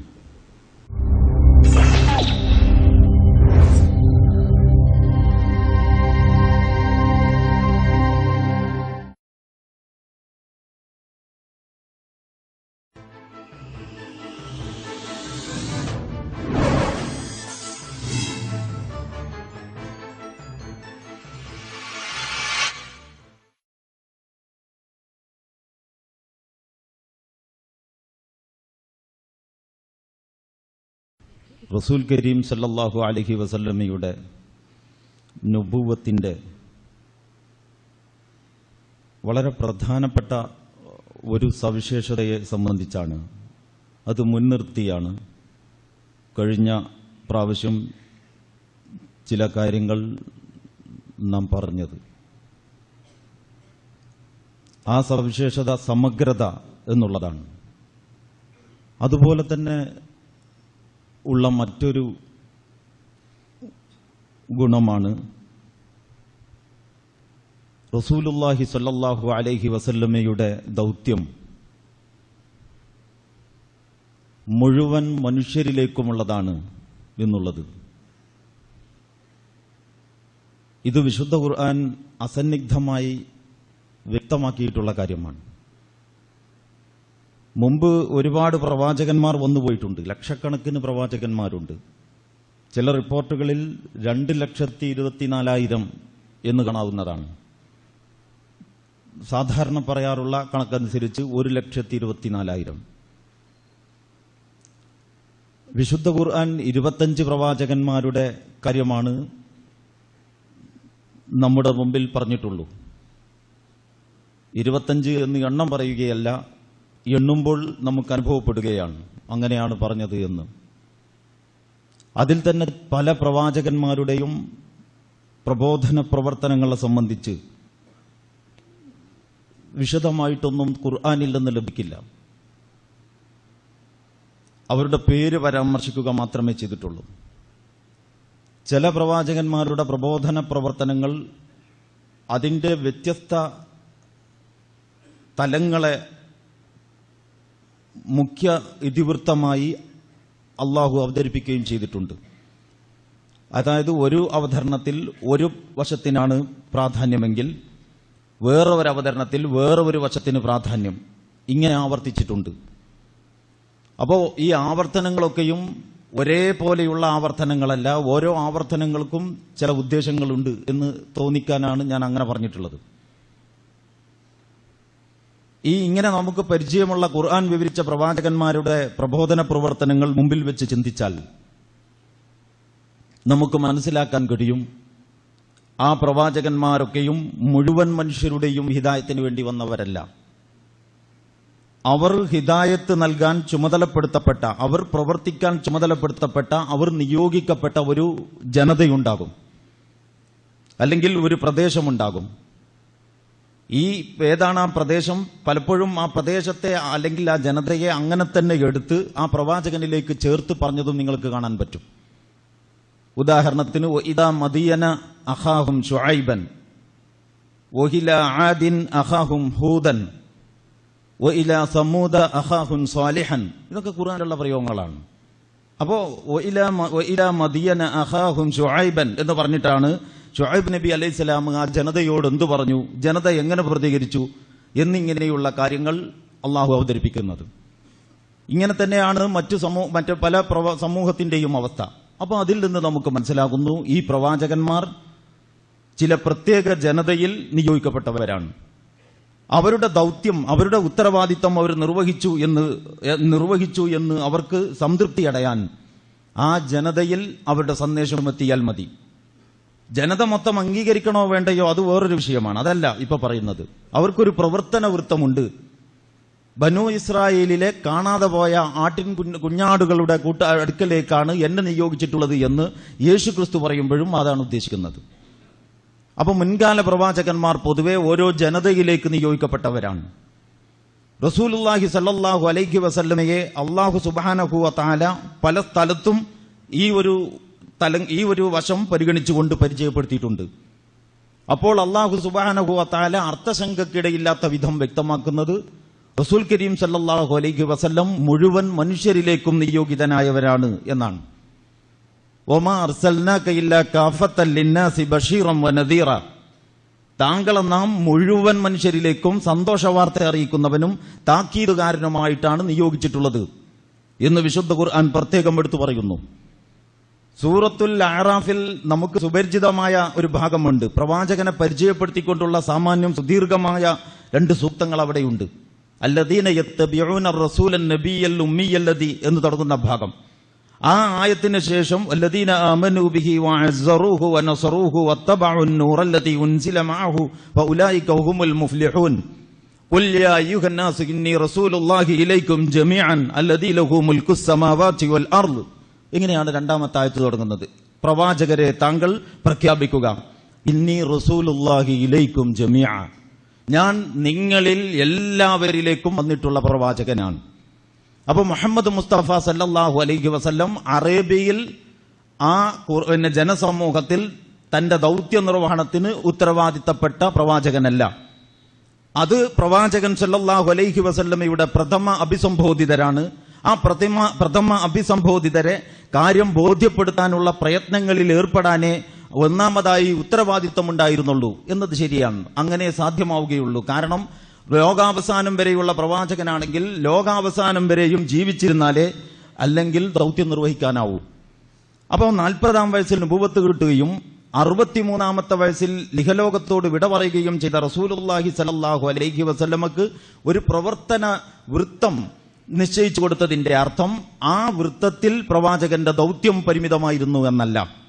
അങ്ങനെ ജനം ധരിക്കാതിരിക്കാൻ വളരെ വ്യക്തമായി റസൂലുള്ളാഹി സ്വല്ലല്ലാഹു അലൈഹി വസല്ലമ ഹദീസുകളിലും അല്ലാഹു സുബ്ഹാനഹു വ തആല തന്നെ വിശുദ്ധ ഖുർആനിലും ഈ കാര്യം വിശദീകരിച്ചിട്ടുണ്ട്. അപ്പോൾ ഇത് ഇങ്ങനെ ഒരു ഗുണം നമ്മുടെ ഈ പ്രവാചകനുണ്ട് എന്ന് നമ്മൾ മനസ്സിലാക്കുമ്പോൾ ആ പ്രവാചകനെ സംബന്ധിച്ചുള്ള നമ്മുടെ ചർച്ചകളും ആ പ്രവാചകന്റെ പേരിൽ നമ്മൾ നടത്തുന്ന ഇസ്ലാം വിരുദ്ധമല്ലാത്ത ഏത് പരിപാടിയും, ഇസ്ലാം വിരുദ്ധമായ പരിപാടികൾ പിന്നെ അതിന്റെ ഉദ്ദേശം നന്നായതുകൊണ്ട് മാത്രം നന്നാവുകയില്ല. ഇസ്ലാമിക ദൃഷ്ട്യാ ഒരു കർമ്മം സൽക്കർമ്മമാകണമെങ്കിൽ അതിന്റെ നിയ്യത്ത് നല്ലതാവണം എന്നതുപോലെ തന്നെ അത് ശരീഅത്ത് വിധികൾക്ക് വിധേയമാവുകയും ചെയ്യണം. ഈ 2 ഉപാധികളില്ലാതെ ഒരു കർമ്മവും അമലു സാലിഹാകില്ല. അപ്പോ തികച്ചും പുതുതായി എന്തോ കർമ്മങ്ങൾ തട്ടിപ്പടച്ചുണ്ടാക്കിയിട്ട് റസൂലുള്ളാഹി സ്വല്ലല്ലാഹു അലൈഹി വസല്ലമയുടെ ഇസ്സത്തും അന്തസ്സും സമൂഹത്തിന്റെ മുമ്പിൽ പ്രചരിപ്പിക്കാൻ അതൊരു വഴിയായി സ്വീകരിച്ചാൽ അതൊരു പുണ്യപണിയായിട്ട് മനസ്സിലാക്കാൻ കഴിയില്ല. അതേസമയം ശരീഅത്തിന് വിരുദ്ധമല്ലാത്ത മാർഗങ്ങൾ ഉണ്ടാകാം. ആ മാർഗങ്ങളിൽ പ്രവാചകൻ സല്ലല്ലാഹു അലൈഹി വസല്ലമയെ ചർച്ചയാക്കാം. അത് നേരത്തെ പലപ്പോഴും പറഞ്ഞതുപോലെ റബീഉൽ അവ്വൽ മാസത്തിൽ അത് കുറച്ചുകൂടി വ്യവസ്ഥാപിതമാവുകയും ആവാം. അതിനൊന്നും തകരാറില്ല. അതൊരു പുതിയ കാര്യം, അതിന് കൂടുതൽ പുണ്യം എന്ന് കരുതാത്തിടത്തോളം അത് പ്രശ്നമല്ല എന്നത് മുമ്പൊരിക്കൽ റബീഉൽ അവ്വലിന്റെ തുടക്കത്തിൽ വ്യക്തമാക്കിയിട്ടുള്ളതാണ്. ഇപ്പൊ ഞാൻ ആ വശത്തിലേക്കല്ല പോകുന്നത്. ഞാൻ പറഞ്ഞു വരുന്നത് റസൂലുള്ളാഹി സല്ലല്ലാഹു അലൈഹി വസല്ലമയെ നമ്മൾ നമ്മുടെ ഒരു നേതാവായിട്ട് കാണുകയാണ്. സാധാരണ മുസ്ലിങ്ങൾ റസൂലുള്ളാഹിയെ കുറിച്ച് മാത്രമല്ല, സാക്ഷാൽ അല്ലാഹു സുബ്ഹാനഹു വ തആലയെ കുറിച്ച് പോലും ചിന്തിക്കുമ്പോൾ മറ്റുള്ളവർക്കൊക്കെ ദൈവങ്ങളുണ്ടല്ലോ, അതുപോലെ മുസ്ലിങ്ങളുടെ ഒരു പടച്ചവൻ എന്ന ഒരു മനസ്സിൽ ചിന്തിച്ചു പോകും. വിശുദ്ധ ഖുർആനിനെ കുറിച്ച് അങ്ങനെ ആലോചിച്ചു പോകും. കഅബാലയത്തെക്കുറിച്ചും അങ്ങനെ ധരിച്ചു പോകാൻ നല്ല സാധ്യതയുണ്ട്. എന്ന് പറഞ്ഞാൽ എല്ലാ മതങ്ങൾക്കും ഇതൊക്കെ സ്വന്തമായിട്ടുണ്ട്. മനുഷ്യർക്ക് ഉപരിയായ ഒരു ശക്തിയിൽ മതങ്ങൾക്ക് വിശ്വാസമുണ്ട്. പുണ്യപുരുഷന്മാരിൽ മതങ്ങൾക്ക് പൊതുവെ വിശ്വാസമുണ്ട്. വേദഗ്രന്ഥങ്ങളിൽ മതങ്ങൾക്ക് വിശ്വാസമുണ്ട്. പുണ്യസ്ഥലങ്ങളിൽ മതങ്ങൾക്ക് വിശ്വാസമുണ്ട്. മതങ്ങളുടെ ഈ എല്ലാ വിശ്വാസവും ഇസ്ലാമിനുമുണ്ട്. അതുകൊണ്ട് ഇസ്ലാമിനെ നമുക്ക് അങ്ങനെ നമ്മുടേതായ വേറെ ഒരു ലോകം, മുസ്ലിങ്ങളുടെ ഒരു ലോകം, മുസ്ലിങ്ങളുടെ കുറെ വിഷയം ഇങ്ങനെ കുറെ കാലം കഴിഞ്ഞപ്പോൾ മുസ്ലിം സമൂഹം ധരിച്ചു വശമായിട്ടുണ്ട്. അങ്ങനെ നമ്മൾ ധരിച്ചതിന്റെ പ്രശ്നങ്ങൾ നമ്മുടെ ഭാഷയിലും ശൈലിയിലും സമീപനത്തിലും നിങ്ങൾക്ക് കാണാം. അത് വേറൊരു വിഷയമാണ്. ഞാനതും ഇപ്പൊ കൈകാര്യം ചെയ്യുന്നില്ല. നമുക്ക് മറ്റ് സന്ദർഭങ്ങളിൽ അള്ളാഹു അനുഗ്രഹിച്ചെങ്കിൽ അതിലേക്ക് കടക്കാം. ഇപ്പൊ ഞാൻ പറഞ്ഞു വരുന്നത് റസൂലുള്ളാഹി സല്ലല്ലാഹു അലൈഹി വസല്ലമയെ അംഗീകരിക്കുകയും ആദരിക്കുകയും ബഹുമാനിക്കുകയും സ്നേഹപ്രകടനങ്ങൾ നടത്തുകയും ആ റസൂലുള്ളാഹിയുടെ ചരിത്രവും കഥകളും അനുസ്മരിക്കുകയും ചെയ്യുന്ന ഒരു വിഭാഗം എന്ന നിലക്ക് മുസ്ലിം സമൂഹം എത്തരത്തിലുള്ള ഒരു നേതാവിനെയാണ് ഞങ്ങൾ ആദരിക്കുന്നത്, എത്തരത്തിലുള്ള ഒരു നേതാവിനോടാണ് ഞങ്ങൾ സ്നേഹപ്രകടനം നടത്തുന്നത്, ഇത് വളരെ കൃത്യമായിട്ട് മനസ്സിലാക്കണം. അത് മനസ്സിലാക്കാതെ ആയാൽ ആ പ്രവാചകൻ ഈ അനുയായികളുടെ കയ്യാലെ തന്നെ അവഹേളിതനായി എന്ന് വരാം. ആ പ്രവാചകനെ അവഹേളിക്കൽ ഈ അനുയായികൾ ഉദ്ദേശിക്കുന്നില്ലെങ്കിലും പ്രയോഗതലത്തിൽ അതിന്റെ ഫലം ആ പ്രവാചകനെ അവഹേളിക്കുന്നതോ വില കുറക്കുന്നതോ ആയ അവസ്ഥയിലാകാം. ഇത് വളരെ ഗൗരവത്തോടെ നമ്മൾ മനസ്സിലാക്കേണ്ടതാണ്. ഇപ്പൊ കഴിഞ്ഞ റബീഉൽ അവ്വൽ മാസം നമ്മളൊക്കെ ഈ രാജ്യത്ത് ജീവിക്കുന്നവരാണല്ലോ. നമ്മളുടെ ഒരു സമുദായത്തിന്റെ അറിവും അനുഭവവും വിവരവും വെച്ചുകൊണ്ട് അവർ പറയുന്നതും ചെയ്യുന്നതും ഒരു പക്ഷേ നിങ്ങളും നിരീക്ഷിച്ചിട്ടുണ്ടാകും. അപ്പൊ പല അനുഭവങ്ങളും ഉണ്ടാകും. ചെറിയൊരു ഉദാഹരണം പറയാം. റബീഉൽ അവ്വലിന്റെ അന്ന് 12-ാം തീയതി മലപ്പുറത്ത് നിന്നും കോഴിക്കോട്ടേക്ക് വാഹനത്തിലൂടെ ഞാൻ യാത്ര ചെയ്തു. ഒരു 12 അതിലധികമോ നബിദിന ജാഥകൾ ഞാൻ കണ്ടു. ജാഥ ശരിയോ തെറ്റോ അതല്ല ഇപ്പൊ വിഷയം. അതിനെപ്പറ്റി ഞാൻ നേരത്തെ പറഞ്ഞിട്ടുണ്ട്. പൊതുവെ നിങ്ങൾക്കതറിയാം. ഈ ജാഥകളിൽ ചിലത് ഇങ്ങനെ സഞ്ചരിച്ചു കൊണ്ടിരിക്കുകയാണ്, ചിലത് വിശ്രമത്തിനു വേണ്ടി ആരുടെയോ സ്വീകരണം ഏറ്റുവാങ്ങി വെള്ളമോ മറ്റെന്തോ കുട്ടികൾക്കും വലിയവർക്കും വിതരണം ചെയ്തുകൊണ്ടിരിക്കുന്നു, അങ്ങനെ നിൽക്കുകയാണ്. അപ്പൊ വിഷയം എന്താണെന്ന് ചോദിച്ചാൽ, റോഡരികിലൂടെ ഈ ജാഥ ഇങ്ങനെ മുന്നോട്ട് പോയിട്ട് ഏതൊക്കെ ജാഥകൾക്ക് എവിടെയൊക്കെ സ്വീകരണം കിട്ടിയിട്ടുണ്ട് എന്ന് ഈ ജാഥ കഴിഞ്ഞ ശേഷം ഒരു 2 മണിക്കൂർ കഴിഞ്ഞിട്ട് അതിന്റെ പിന്നിൽ ഒരാൾ യാത്ര ചെയ്താൽ അയാൾക്ക് മനസ്സിലാക്കാനാവും. കാരണം എങ്ങനെയാണോ ആ റോട്ടിൽ ഈ ജാഥ നിന്നിരുന്നത്, അത് നേരെ ആണോ അതല്ല ലേശം വളഞ്ഞിട്ടാണോ എന്നൊക്കെ നമുക്ക് മനസ്സിലാക്കാൻ കഴിയുന്ന വിധം ഒരുപാട് വേസ്റ്റുകൾ ഉപയോഗിച്ച് വലിച്ചെറിഞ്ഞ സാധനങ്ങൾ ഈ റോഡരികിൽ പരക്കെ കിടക്കുന്നത് നമുക്ക് കാണാൻ പറ്റും. അതിൽ ഈ കമ്മിറ്റി സ്വീകരണം നൽകുന്നവർ നൽകിയ വെള്ളം കുടിക്കാൻ നൽകിയ പ്ലാസ്റ്റിക്കിന്റെയോ ചിലപ്പോൾ കടലാസിന്റേതോ ആയോ ഗ്ലാസുകൾ സുലഭമായിട്ടുണ്ട്. ഈ കുട്ടികൾ വീട്ടിൽ നിന്ന് കിട്ടിയ കാശ് ഉപയോഗപ്പെടുത്തി കടകളിൽ നിന്ന് വാങ്ങിയിട്ടുള്ള കവറുകളിൽ, മനോഹരമായ കവറുകളിൽ വരുന്ന ശരീരത്തിന് ഉപദ്രവമല്ലാത്ത മറ്റൊന്നും ചെയ്യാത്ത പല ചിപ്സുകളും സാധനങ്ങളും ഈ കുട്ടികൾ വാങ്ങിക്കഴിച്ചതിന്റെ കവറുകളും കിടക്കുന്നുണ്ട്. പായസമാണ് കൊടുത്തതെങ്കിൽ അതിന്റെ ഗ്ലാസും അതിന്റെ സ്പൂണും അങ്ങനെ അവ്യവസ്ഥാപിതമായി ഈ റോഡരികിൽ കിടക്കുന്നുണ്ട്. ആ നീളത്തിലുള്ള കിടപ്പ് കണ്ടാൽ ഈ വരി എങ്ങനെയായിരുന്നു നിന്നിരുന്നത് എന്ന് നമുക്ക് മനസ്സിലാക്കാൻ പറ്റും. ഇതിലിപ്പോ ഒരു അസാധാരണത്വമില്ല. നമ്മുടെ നാട്ടിൽ ഏത് സമ്മേളനം നടന്നാലും കുറെ വേസ്റ്റുകൾ ഉണ്ടാകും. വേസ്റ്റ് അഥവാ മാലിന്യങ്ങൾ കൈകാര്യം ചെയ്യലാണ് ആധുനിക സമൂഹത്തിന്റെ ഏറ്റവും വലിയ പ്രശ്നം. അത് ഓരോ വീട്ടിലും പ്രശ്നമാണ് എന്നതാണ് ഇന്നത്തെ അവസ്ഥ. നാട്ടിൽ മൊത്തം അതാണ് പ്രശ്നം. എങ്ങനെ വേസ്റ്റുകൾ ഇല്ലാതാക്കാൻ പറ്റും എന്നത് ആലോചിക്കുകയും അതൊരു ഇസ്ലാമികമായ ഒരു ദൗത്യമായി ഏറ്റെടുക്കുകയും ചെയ്യേണ്ടെന്ന അവസ്ഥയിലേക്ക് കാര്യങ്ങൾ എത്തിക്കൊണ്ടിരിക്കുന്ന ഒരു ലോകത്താണ് നമ്മൾ ജീവിക്കുന്നത്. ഇലക്ട്രോണിക് ഉൽപ്പന്നങ്ങളുടെ ഈ വേസ്റ്റ് എന്ന് പറയുന്നത് ഇതിനേക്കാൾ സ്ഫോടനാത്മകമായ മറ്റൊരു ലോകമാണ്. ഓരോ ദിവസവും പുറത്തിറങ്ങിക്കൊണ്ടിരിക്കുന്ന വിപണിയിലിറങ്ങുന്ന കമ്പ്യൂട്ടറും അതുപോലെയുള്ള സാധനങ്ങളും ഉപയോഗം കഴിഞ്ഞാൽ എന്ത് ചെയ്യും എന്നത് ഒരു ചോദ്യം കിട്ടാത്ത ഉത്തരമാണ്. ഉത്തരം കിട്ടാത്ത ഒരു ചോദ്യമാണ്. അപ്പോൾ ഒരുപാട് പ്രശ്നങ്ങളുണ്ട്. ഇങ്ങനത്തെ ഒരു ലോകത്ത് റസൂലുള്ളാഹി സല്ലല്ലാഹു അലൈഹി വസല്ലമയുടെ അരുമ ശിഷ്യന്മാർ ആ റസൂലുള്ളയോട് ആദരവും സ്നേഹവും പ്രകടിപ്പിച്ചുകൊണ്ട് നടത്തുന്ന ഒരു പരിപാടിയും പതിവ് സമ്പ്രദായത്തിൽ നിന്ന് ഒരു വ്യത്യാസവുമില്ല എന്ന് എന്നാൽ ഈ റസൂലുള്ളക്ക് എന്താണ് പ്രത്യേകതയുള്ളത് എന്ന ഒരു ചോദ്യം അവിടെ അവശേഷിക്കുന്നുണ്ട്. അതാണ് ഞാൻ പറയാൻ പോകുന്ന വിഷയം. അത് നമ്മളെല്ലാവരും ആലോചിക്കേണ്ട കാര്യമാണ്. നമ്മളതിനെ ആലോചിക്കുന്നത് റസൂലുള്ളയുടെ അനുചരന്മാർ മറ്റ് നേതാക്കന്മാരെ പോലെയല്ല. റസൂലുള്ളാഹി സല്ലല്ലാഹു അലൈഹി വസല്ലമയെ ഇവർ ജീവന് തുല്യമോ ജീവനേക്കാൾ ഏറെയോ സ്നേഹിക്കുന്നു. ആ റസൂലുള്ളാഹി സല്ലല്ലാഹു അലൈഹി വസല്ലമക്ക് ഒരു കാര്യം ഇഷ്ടമല്ലെന്നറിഞ്ഞാൽ ഇവർക്കും അത് അനിഷ്ടകരമായിരിക്കും. ആ റസൂലുള്ളാഹി സല്ലല്ലാഹു അലൈഹി വസല്ലമ ഒരു കാര്യം ഇഷ്ടപ്പെടുന്നു എന്നറിഞ്ഞാൽ ആ അനുചരന്മാരും അതിനെ അങ്ങേയറ്റം ഇഷ്ടപ്പെടുന്നു. ഇങ്ങനെയാണ് പ്രവാചക ചര്യ നമ്മുടെ ജീവിതത്തിൽ സ്വാധീനം ചെലുത്തുന്നത്. വൃത്തി ഈമാനിന്റെ പകുതിയാണ് എന്ന് പഠിപ്പിക്കപ്പെട്ട റസൂലുള്ളാഹി സല്ലല്ലാഹു അലൈഹി വസല്ലമയുടെ പേരിൽ പ്രകൃതിയോട് ഒരു കാലത്തും ലയിച്ചു ചേരാത്ത പ്ലാസ്റ്റിക് ഉൽപ്പന്നങ്ങൾ വരെ അനിയന്ത്രിതമായി ഉപയോഗപ്പെടുത്തിയിട്ട് എല്ലാ അവശിഷ്ടങ്ങളും റോഡരികിൽ അങ്ങനെ തന്നെ ഉപേക്ഷിച്ചിട്ട് ഈ ജാഥ കടന്നു പോകുമ്പോൾ എന്ത് പ്രയോജനമാണ് ഇത് സമൂഹത്തിനുണ്ടാക്കുന്നതെന്നും എന്ത് സന്ദേശമാണ് നൽകുന്നത് എന്നതും വളരെ ഗൗരവപ്പെട്ട ഒരു വിഷയമാണ്. അതാണ് ഒന്നാമത്തെ കാര്യം. നമ്മുടെ നേതാവ് ലോകത്തിലെ മുഴുവൻ ജനങ്ങളുടെയും നേതാവാണെന്ന് പറയുമ്പോൾ ആ ജനങ്ങൾക്കൊക്കെയും ഈ നേതാവിനെ പഠിക്കാനും പകർത്താനുമുള്ള പ്രചോദനം നൽകലാണ് നമ്മുടെ ഉദ്ദേശമെങ്കിൽ, അതിന് ഫലപ്രദമാണ് നമ്മുടെ സംരംഭങ്ങളെങ്കിൽ ആ സംരംഭങ്ങളെ നമുക്ക് സ്വാഗതം ചെയ്യാം. അത്തരം സംരംഭങ്ങൾക്ക് പണം വിനിയോഗിക്കുന്നതും അധ്വാനിക്കുന്നതും അള്ളാഹുവിൽ നിന്ന് കൂലി കിട്ടുന്ന കാര്യമാണെന്ന് സമാധാനിക്കാം. ഇത് കേവലം നബിദിനം ബിദ്അത്താണ്, അതുകൊണ്ട് ബിദ്അത്തിനെ എതിർത്തേ പറ്റൂ എന്നൊരടിസ്ഥാനത്തിലുള്ള വിമർശനമല്ല. അതിനപ്പുറമുള്ള ഒരു തലം ഈ സംസാരത്തിനുണ്ട്. ഇത് കേൾക്കുന്ന ആളുകൾക്ക് അത് ബോധ്യപ്പെടും എന്ന് ഞാൻ വിചാരിക്കുന്നു. അപ്പൊ നിങ്ങൾ ആലോചിച്ച് നോക്കൂ, ഈ പ്ലാസ്റ്റിക് ഡിസ്പോസിബിൾ സാധനങ്ങളുടെ തന്നെ പ്രത്യേകത എന്താണെന്ന് ചോദിച്ചാൽ, നിങ്ങൾ കടകളിൽ പോയിട്ട് നല്ല പിഞ്ഞാണത്തിന്റെ ഡ്യൂറബിളായ എന്ന് പറഞ്ഞാൽ ധാരാളം ഉപയോഗിക്കാൻ പറ്റിയ, പ്രാവശ്യം ഉപയോഗിക്കാൻ പറ്റിയ, വർഷങ്ങളോളമോ തലമുറകളോളമോ ഉപയോഗിക്കാൻ പറ്റിയ പാത്രം വാങ്ങിക്കൊണ്ടുവന്നാൽ അത് ഒരു പ്ലാസ്റ്റിക് കവറിലോ ഒരു പെട്ടിയിലോ ആണെങ്കിലും വീട്ടിൽ കൊണ്ടുവന്ന ശേഷം അത് തുറന്ന് അങ്ങനെ തന്നെ ഭക്ഷണം വിളമ്പൂല, അത് കഴുകിയേ നമ്മൾ ഉപയോഗിക്കൂ.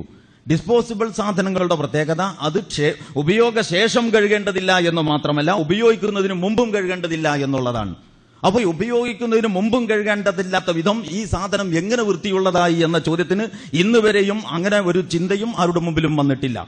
എന്ന് പറഞ്ഞാൽ അത്ര ഉദാരമായി ഉപയോഗിക്കാവുന്ന ഒരു സാധനമല്ല.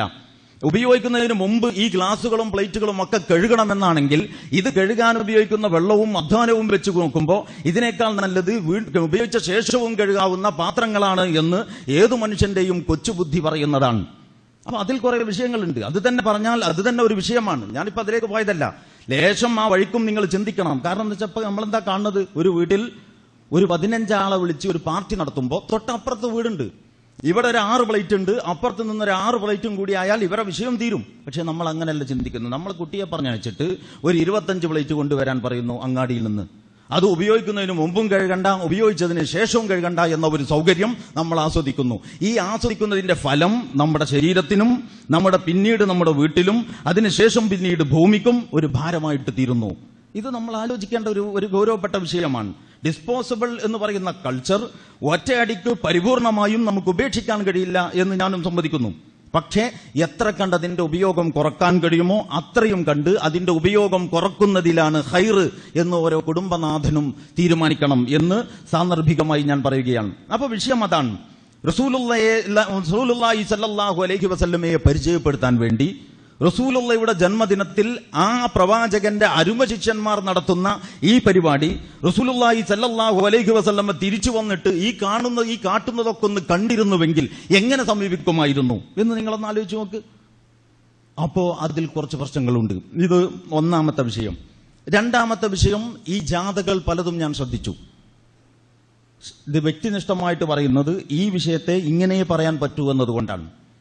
ഇത് ഇന്ന് നമ്മൾ ജീവിക്കുന്ന സമുദായത്തിന്റെ രോഗങ്ങളും പ്രശ്നങ്ങളുമാണ്. അപ്പൊ ജാഥ ശ്രദ്ധിച്ചപ്പോൾ മനസ്സിലായത്, ജാഥയിൽ കൂടെ അകമ്പടി സേവിക്കാൻ ദഫുമുട്ടുകളുടെയോ അല്ലെങ്കിൽ ഏതൊക്കെയോ രീതിയിലുള്ള ചെറിയ കലാരൂപങ്ങളുടെയോ അകമ്പടിയുണ്ട്. ആയിക്കൊള്ളട്ടെ, അത്രയുമൊക്കെ ആകാവുന്നതാണ്. വിഷയമതല്ല. ഈ കലാരൂപങ്ങളുടെ അകമ്പടികൾക്ക് നല്ല സൗണ്ടുള്ള ആധുനിക സംവിധാനങ്ങളുള്ള വണ്ടികളിൽ സജ്ജീകരിച്ച മൈക്ക് സെറ്റുകളിൽ നിന്ന് ഗാനം അതിന്റെ ഒരു ഈരടിയായിട്ട് അതിന്റെ ഒരു അകമ്പടി സേവിക്കുന്നുണ്ട്. ഈ ഗാനങ്ങളിൽ പലതും യുദ്ധകഥകളുടെ ഭയങ്കര മനോഹരമായ വർണ്ണനകളാണ്. അങ്ങനത്തെ കവികളുണ്ടല്ലോ. കഴിഞ്ഞുപോയ കാലത്തെ യുദ്ധകഥകൾ, ബദർ, ഉഹദ്, കന്ദക്ക്, ഹുനൈൻ, തബൂക്ക്, അങ്ങനെ യുദ്ധങ്ങൾ ഒരുപാടുണ്ട്.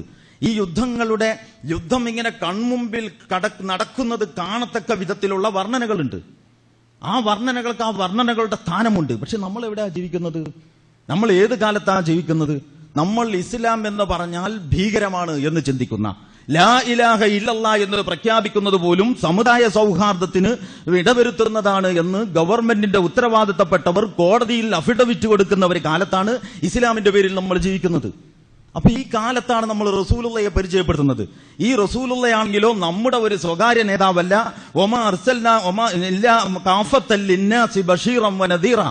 മുഴുവൻ മനുഷ്യരുടെയും നേതാവാണ്. അപ്പൊ ഏത് ജനങ്ങളുടെ നടുവിലൂടെയാണോ അറബിയിലും മറ്റും പാട്ടുപാടി നമ്മൾ കടന്നു പോകുന്നത്, ആ ജനതക്ക് ഈ റസൂലിനെ പറ്റി എന്തോ ഒന്ന് മനസ്സിലാകണ്ടേ? ഒന്നും മനസ്സിലാകുന്നല്ല. അത് പിന്നെ അറബിയിലാണ് എന്ന് വെക്കാം. നമ്മുടെ ഒരു സമാധാനം, അതിനപ്പുറം ഒരു പ്രയോജനവും റോഡിലൂടെ അത് ചെല്ലിപ്പോകുന്നതിലില്ല അറബിയിലാകുമ്പോൾ. ഇനി മലയാളത്തിലാണെങ്കിൽ ഈ യുദ്ധകഥകളാണ്. ഇസ്ലാം എന്ന് പറഞ്ഞാൽ അങ്ങനെയാണോ? ഇസ്ലാം ഇങ്ങനെ യുദ്ധവുമായിട്ടാണോ ബന്ധം? വിശുദ്ധ ഖുർആൻ റസൂലുള്ളാഹി സ്വല്ലല്ലാഹു അലൈഹി വസല്ലമക്ക് അവതരിപ്പിക്കപ്പെട്ട ഗ്രന്ഥമാണ്, നമുക്കൊക്കെ അറിയാം. അതിലെ ഒന്നാമത്തെ വഹ്യ് വായിക്കുക എന്നതാണ്. അറബിക്ക് തീരെ പരിചയമില്ലാത്ത പരിപാടിയാണ് ഈ വായന എന്ന് പറയുന്നത്. വായന കൊണ്ട് ആരെങ്കിലും രക്ഷപ്പെടും എന്ന് അറബികൾക്ക് ഒരു ധാരണയും ഉണ്ടായിരുന്നില്ല. അങ്ങനെ ധാരണ ഉണ്ടായിരുന്നെങ്കിൽ അവർ വായനയിലേക്ക് പോകുമായിരുന്നല്ലോ റസൂലുള്ള വരുന്നതിന് മുമ്പേ. പക്ഷേ ഒരു വലിയ ജനതയെ എടുത്താൽ വിരലിലെണ്ണാവുന്ന ആളുകളെ എഴുതാനും വായിക്കാനും അറിയുന്നവരായിട്ടുണ്ടായിരുന്നുള്ളൂ. ബാക്കി എല്ലാം നിരക്ഷരരാണ്. അതുകൊണ്ടാണ് നബിയുൽ മിനൽ ഉമ്മിയീന റസൂലും മിൻഹും എന്നൊക്കെ ഖുർആൻ തന്നെ പറഞ്ഞത്. നിരക്ഷരനായ പ്രവാചകൻ, നിരക്ഷരനായ ജനത. അപ്പൊ എഴുതാനും വായിക്കാനും അറിയാത്തവരാണ് ആ ജനത. അങ്ങനത്തെ ഒരു ജനതയിൽ വന്ന പ്രവാചകന് അള്ളാഹു അവതരിപ്പിച്ച ഒന്നാമത്തെ വഹ്യ് അറബിക്ക് ഏറ്റവും സുപരിചിതമായ ഒരു സാധനം കൊണ്ടാകട്ടെ. അറബിക്ക് ഏറ്റവും സുപരിചിതമായ സാധനം വാൾ എന്നതാണ്. വാൾ എന്ന വാക്ക് തന്നെ ഖുർആൻ പ്രയോഗിച്ചില്ല. സൂറത്തുൽ ഫാത്തിഹ മുതൽ സൂറത്തുൻ നാസ് വരെ ഖുർആൻ എടുത്ത് നമ്മൾ മുഴുക്കെ പരിശോധിച്ച് നോക്കിയാൽ വാൾ എന്ന ഒരു വാക്ക് നിങ്ങൾക്ക് വിശുദ്ധ ഖുർആനിൽ കാണാൻ കഴിയില്ല.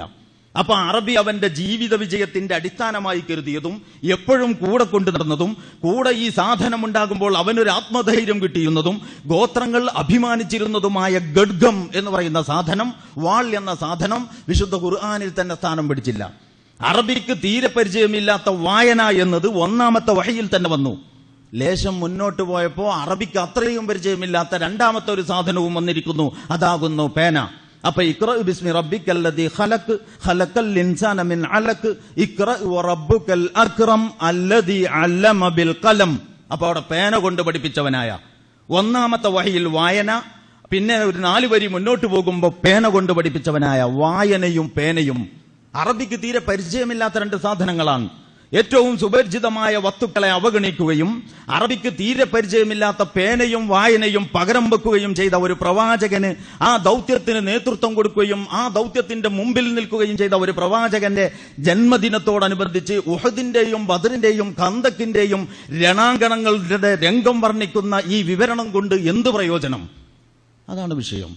ഇത് മുസ്ലിം സമൂഹം ആലോചിക്കേണ്ടതാണ്. ഇതും നേരത്തെ പറഞ്ഞതുപോലെ ബിദ്അത്തായതുകൊണ്ട് കുറ്റവും കുറവുമേ നമ്മൾ കാണൂ എന്ന നിലപാടിലുള്ള വർത്തമാനമല്ല. അതിനപ്പുറം ഈ നേതാവിനെ സമൂഹത്തിൽ നമ്മൾ എങ്ങനെ അവതരിപ്പിക്കുന്നു എന്ന വളരെ ഗൗരവപ്പെട്ട ഒരു വിഷയമാണ്. അപ്പോൾ ബദറിന്റെയും ഉഹദിന്റെ ഇസ്ലാം അങ്ങനെ ആയി കിട്ടണമെന്ന് ആഗ്രഹിക്കുന്നവരുണ്ട്. ഇവരുടെ വർത്തമാനം കേട്ടാൽ തോന്നിപ്പോകും, അതായത് റസൂലുള്ളയോട് കുടിപ്പകയുള്ള അത്തരം ഇസ്ലാം വിരുദ്ധരുടെ സംസാരം കേട്ടാൽ നമുക്ക് തോന്നിപ്പോകും ഇരുമ്പ് കൊണ്ട് ആളെ കൊല്ലാൻ പറ്റും എന്ന് ആദ്യമായിട്ട് ലോകരെ പഠിപ്പിച്ചത് മുഹമ്മദ് നബിയാണ് എന്ന്. അതിനു മുമ്പ് ഇരുമ്പിന് അങ്ങനെ ഒരു പ്രയോജനമുണ്ടെന്ന് ജനങ്ങൾക്കറിയുമായിരുന്നില്ല. യഥാർത്ഥത്തിൽ അങ്ങനെയാണോ? നമുക്കറിയാമല്ലോ ഈ ചരിത്രം. യുദ്ധം എന്ന് പറയുന്നത് അവരുടെ ഒരു വിനോദമായിരുന്നു. നിസ്സാരമായ കാര്യങ്ങൾക്ക് അവർ യുദ്ധം ചെയ്തിരുന്നു. ഒരാൾ 100 പേരെ കൊല്ലും എന്ന് പ്രതിജ്ഞ ചെയ്തിട്ട് 99 അന്യ ആളുകളെ കിട്ടിയിട്ട് 100ാമത്തെ ആളെ കിട്ടാത്തതുകൊണ്ട് വീട്ടിൽ പോയിട്ട് ഉപ്പയെ പിടിച്ചു കൊന്നു എന്ന് ചരിത്രകാരന്മാരെ രേഖപ്പെടുത്തിയ രീതിയിൽ കലഹപ്രിയരും ജീവന്റെ വില കൽപ്പിക്കാത്തവരുമായിരുന്നു അവർ. അവിടെയാണ് റസൂലുള്ള പ്രവർത്തിച്ചത്. ആ ജനതയുടെ യുദ്ധാസക്തിക്ക് അറുതി വരുത്താൻ അനിവാര്യ ഘട്ടത്തിൽ റസൂലുള്ള വാളെടുത്തിട്ടുണ്ട്. അത് അവരെ യുദ്ധം പഠിപ്പിക്കാനല്ല, യുദ്ധത്തിന് അറുതി വരുത്താൻ, സമാധാനത്തിന് വേണ്ടി യുദ്ധം ചെയ്ത പ്രവാചകൻ അതാണ് മുഹമ്മദ് മുസ്തഫ. ഇത് നമുക്കറിയാം. ഇത് സത്യസന്ധമായി ചരിത്രം പഠിച്ചാൽ ആർക്കും അറിയാം. അങ്ങനത്തെ ഒരു പ്രവാചകന്റെ ജന്മദിനത്തോടനുബന്ധിച്ച് ഇത്തരം രംഗങ്ങളുടെ വർണ്ണനകളും അവതരണങ്ങളുമാകുമ്പോൾ ആളുകൾ എന്ത് കരുതും ഈ റസൂലിനെ പറ്റി? ഏത് റസൂലിനെ പറ്റിയാണ് ആളുകളെ കൊണ്ട് നമ്മൾ ഇങ്ങനെ കരുതിപ്പിക്കുന്നത്? എല്ലാ ജനതയിലേക്കും സന്തോഷ വാർത്ത അറിയിക്കപ്പെട്ടവനും താക്കീതുകാരനുമായ പ്രവാചകനെ പറ്റി. അതുമാത്രമല്ലല്ലോ,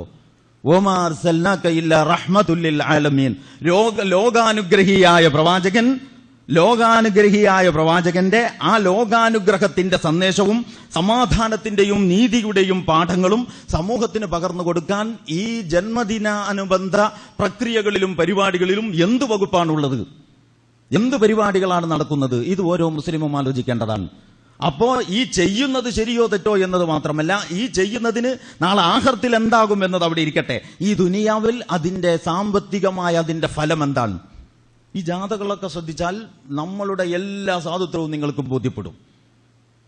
ശ്രീകൃഷ്ണ ജയന്തിയോടനുബന്ധിച്ച് സംഘപരിവാറിനെ പോലെയുള്ള വർഗീയ ശക്തികൾ ഹിന്ദു സാമാന്യ ജനത്തെ മൊത്തം കയ്യിലെടുത്തുകൊണ്ട് നടത്തുന്ന ശോഭയാത്രകൾ നിങ്ങൾ കണ്ടിരിക്കും.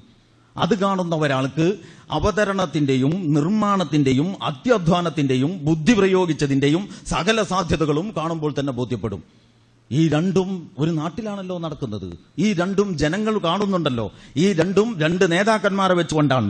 ഒന്ന് ഒരു കഥാപുരുഷൻ മാത്രമാണ്, മറ്റേത് ജീവചരിത്രത്തിൽ ബോധ്യമുള്ള ഒരു സംഭവമാണ്. ഏത്? മുഹമ്മദ് മുസ്തഫ സല്ലല്ലാഹു അലൈഹി വസല്ലം.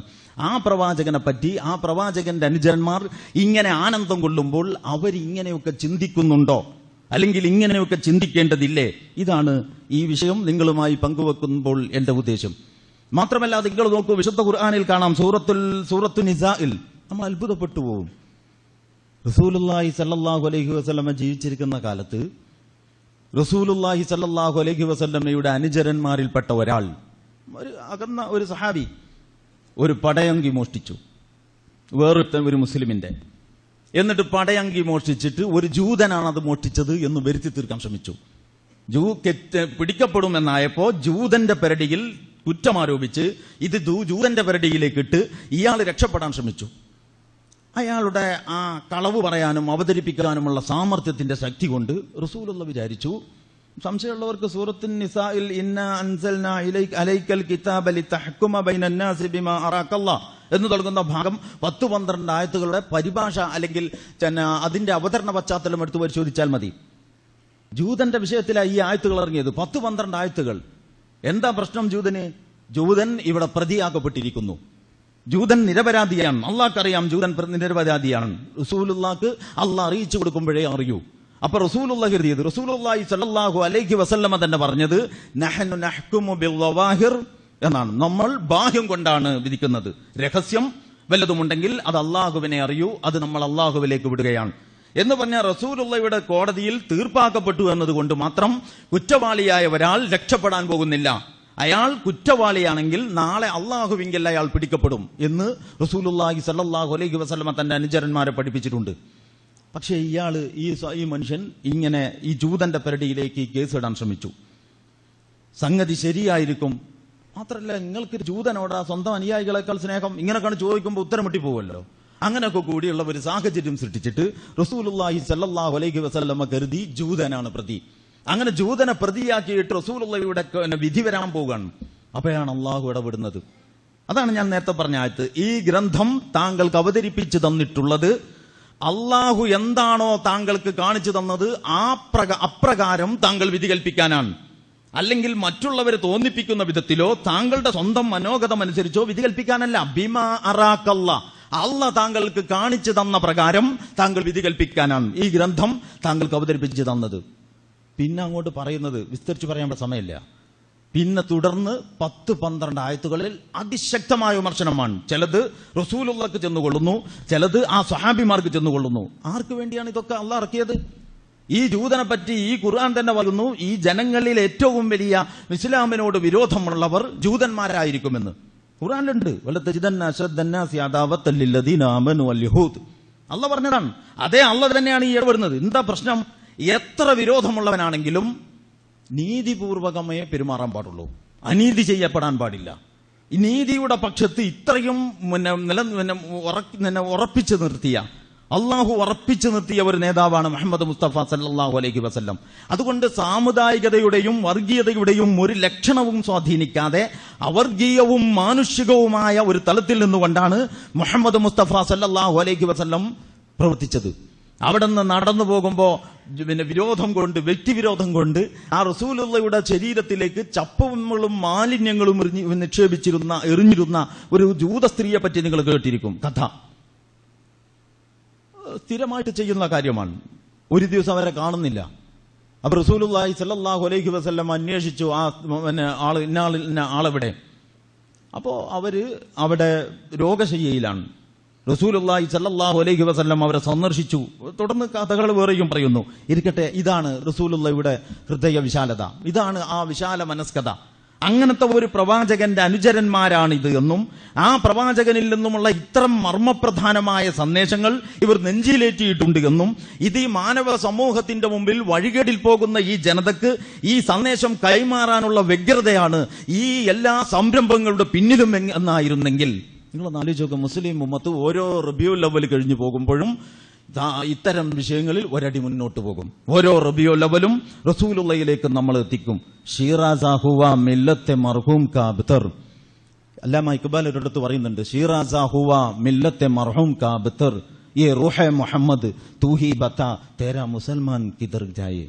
ഈ ചരട് പൊട്ടി നാഥനില്ലാതായി കൂട്ടം തെറ്റിയ ആട്ടിൻ പട്ടങ്ങളെ പോലെ, ഷീറാസ എന്ന് പറഞ്ഞാൽ ബൈൻഡ് പൊട്ടിയ ബുക്കുണ്ടല്ലോ, അങ്ങനെ ബൈൻഡ് പൊട്ടിയ ബുക്ക് പോലെയായ ഈ സമുദായത്തിന്റെ ഇന്നത്തെ സ്ഥിതി കണ്ടിട്ട് സങ്കടപ്പെട്ടിട്ട് അദ്ദേഹം പറയുന്നു, ഈ റൂഹെ മുഹമ്മദ് തൂഹി ബത്ത, ഏ മുഹമ്മദിന്റെ റൂഹെ താങ്കളൊന്ന് പറ, നിങ്ങളുടെ ഈ മുസ്ലിം എന്ന് എവിടെയാണ്?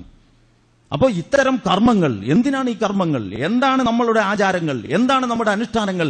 അത് നമുക്ക് ബാക്കി വെക്കുന്ന ഖൈറ്, നന്മ എന്താണ്? ഇത് മുസ്ലിം ഉമ്മത്ത് ആലോചിക്കേണ്ടതാണ്. അങ്ങനെ ആലോചിക്കുമ്പോൾ വകദാലിക ജഅൽനാകും ഉമ്മത്തൻ വസതൻ ലിതകൂനു ശുഹദാ അലന്നാസ് വയകൂന റസൂലു അലൈക്കും ഷഹീദ. നമ്മൾ ജനങ്ങൾക്ക് സാക്ഷിയാകാൻ റസൂല് നമുക്ക് സാക്ഷിയായതുപോലെ റസൂലിന്റെ സാക്ഷ്യം നമുക്ക് ബോധ്യമുണ്ട്. കാരണം ആയിഷ റളിയല്ലാഹു അൻഹ പറയുന്നു, വകാന ഖുർആനൻ യംശി അലൽ അർദ്, അത് ഭൂമിയിലൂടെ നടക്കുന്ന ഒരു ഖുർആനാണ്. ഖുർആന്റെ ഒരു കയ്യും കാലും വെച്ച ഖുർആനിന്റെ ഒരു ആൾ രൂപം റസൂലുള്ളാഹിയെ പറ്റി പറയാൻ, വകാന ഖുൽഖുഹു അൽ ഖുർആൻ, ആ റസൂലുള്ളാഹിയുടെ സ്വഭാവം ഖുർആനായിരുന്നു. ഇന്ന് ഈ പ്രവാചക ശിഷ്യന്മാരെന്ന് അറിയപ്പെട്ടുകൊണ്ട് രംഗത്തുള്ളവരിൽ ബഹുഭൂരിപക്ഷത്തിന്റെയും സ്വഭാവത്തിൽ ഇല്ലാത്തതെന്ത് എന്ന് ചോദിച്ചാൽ മാത്രമേ അൽ ഖുർആൻ എന്ന് മറുപടി പറയാൻ പറ്റൂ. ഇങ്ങനെ നമ്മളായത് എന്തുകൊണ്ടാണ്? ഇങ്ങനെ തന്നെ ഈ സമൂഹത്തെ നിലനിർത്തിക്കൊണ്ടാണോ നമ്മൾ മുന്നോട്ട് പോകേണ്ടത്? ഈ പോക്ക് ഈ സമൂഹത്തിനും ഈ റസൂലിനും ഈ ദീനിനും എന്ത് പ്രയോജനം ചെയ്യും? വളരെ വേദനയോടെ ഓരോ മുസ്ലിമും ആലോചിക്കേണ്ടുന്ന കുറെ കാര്യങ്ങൾ അതിലുണ്ട്. ഞാൻ ഈ സംസാരമൊക്കെ നടത്തിയതിനു ശേഷം ഈ ഒരു കാഴ്ചപ്പാടിൽ നിങ്ങൾ നമ്മളുടെ പൊതുസമൂഹവുമായി എങ്ങനെയാണ് നമ്മൾ സംവദിക്കുന്നത് എന്ന് ഒന്ന് പുനരാലോചിച്ച് നോക്കൂ. അപ്പൊ നിങ്ങൾക്ക് ബോധ്യപ്പെടും, അവർക്കിടയിൽ ഒരു മതിപ്പും നമ്മളെക്കുറിച്ചുണ്ടാകാൻ ഇടയില്ലാത്ത വിധം ആൾ എന്ത് കരുതിയാലും വേണ്ടില്ല എന്ന മട്ടിലാണ് നമ്മുടെ സമുദായത്തിന്റെ പോക്ക് എന്ന്. അങ്ങനെ പോകാൻ ലൈസൻസ് ഉള്ളവരല്ല നമ്മൾ ഉത്തരവാദപ്പെട്ടവരാണ്. നമ്മൾ റസൂലുള്ളാഹി സ്വല്ലല്ലാഹു അലൈഹി വസല്ലമയുടെ അരുമ ശിഷ്യന്മാരെന്ന നിലക്ക് റസൂലുള്ള അന്ന് സാക്ഷിയായതുപോലെ ഇന്ന് ജനങ്ങൾക്ക് മുമ്പിൽ സാക്ഷിയാകേണ്ടവരാണ് നമ്മൾ. ആ ഉത്തരവാദിത്ത നിർവഹണത്തിന് സഹായകമായ വിധത്തിൽ എന്ത് പദ്ധതിയും നമുക്ക് ആവിഷ്കരിക്കാം. ആ ഉത്തരവാദിത്തത്തെ മുഴുവൻ അട്ടിമറിക്കുന്നതാണ് നമ്മുടെ പ്രവർത്തനങ്ങളെങ്കിലോ നാളെ അല്ലാഹുവിങ്കൽ നമ്മൾ ഉത്തരം പറയേണ്ടി വരും. ഈ അധ്വാനത്തിന് പറയേണ്ടി വരും, ഈ തെറ്റിദ്ധരിപ്പിക്കലിന് പറയേണ്ടി വരും, ഈ സമയത്തിന് പറയേണ്ടി വരും, ഈ പണത്തിന് പറയേണ്ടി വരും. വളരെ ഗൗരവപ്പെട്ടതാണ് വിഷയം. അതുകൊണ്ട് നമ്മൾ സ്നേഹപ്രകടനങ്ങൾ നടത്തുന്ന നേതാവ് പിന്നെ അന്ത്യപ്രവാചകനാണ്, പിന്നെ മുഴുവൻ ജനങ്ങളിലേക്കും വന്നവരാണ് എന്നതാണ് അതിലെ പ്രധാനപ്പെട്ട ഒരു വിഷയം. അതിന്റെ മൂന്നാമത്തെ കാര്യം റസൂലുള്ളാഹി സല്ലല്ലാഹു അലൈഹി വസല്ലം അന്ത്യപ്രവാചകനാകുന്നു എന്നുള്ളതാണ്. അതിനെപ്പറ്റി നമുക്ക് അടുത്ത ആഴ്ചയിൽ അള്ളാഹു അനുഗ്രഹിച്ചെങ്കിൽ പറയാം. ഞാൻ ഈ വിഷയം ഇവിടെ പറയുന്നത് ഇതിൽ നിന്ന് ശാന്തമായി ആലോചിക്കുന്നവർക്ക് ഒരുപാട് പാഠങ്ങൾ ഉൾക്കൊള്ളാനാവും എന്നുള്ളതാണ്. നമ്മൾ എവിടെ നിൽക്കുന്നു എന്ന് സ്വയം തിരിച്ചറിയാനാവും എന്നുള്ളതാണ്. ഈ ഒരവസ്ഥയിൽ നിന്ന് സ്വയം മാറാൻ നമ്മളും നമ്മുടെ സമുദായവും സന്നദ്ധമാകാതെ സമുദായത്തിന്റെ ഇസ്സത്ത് കാക്കണേ എന്ന് അള്ളാഹുവിനോട് പറഞ്ഞത് കൊണ്ട് മാത്രം ഒരു ഇസ്സത്തും കാക്കാൻ പടച്ചവൻ സന്നദ്ധമാവുകയില്ല എന്ന് മുസ്ലിം ഉമ്മത്തിലെ ഓരോ മെമ്പറും മനസ്സിലാക്കേണ്ടതാണ്. അള്ളാഹു സുബ്ഹാനഹു വ തആല ഇന്നലെയേക്കാളും നല്ല ഇന്നിനേക്കാളും നല്ല നാളെ, അങ്ങനെ കൂടുതൽ അഭിവൃദ്ധിയിലേക്ക്, ഇസ്ലാമികമായ സംസ്കാരത്തിൽ കൂടുതൽ അഭിവൃദ്ധിയിലേക്ക് പോകാൻ നമുക്ക് തൗഫീക്ക് നൽകുമാറാകട്ടെ. അറിഞ്ഞും അറിയാതെയും നമ്മൾ ചെയ്യുന്ന അബദ്ധങ്ങളും വീഴ്ചകളും പോരായ്മകളും റഹ്മാനും റഹീമുമായ റബ്ബ് വിട്ടുപുറത്തുമാക്കി തരുമാറാകട്ടെ. അഖൂലു ഖൗലി ഹാദാ വസ്തഗ്ഫിറുല്ലാഹ ലി വലക്കും വലി ജമീഇൽ മുസ്ലിമീന വൽ മുസ്ലിമാത്ത് ഫസ്തഗ്ഫിറൂഹു ഇന്നഹു ഹുവൽ ഗഫൂറുർ റഹീം.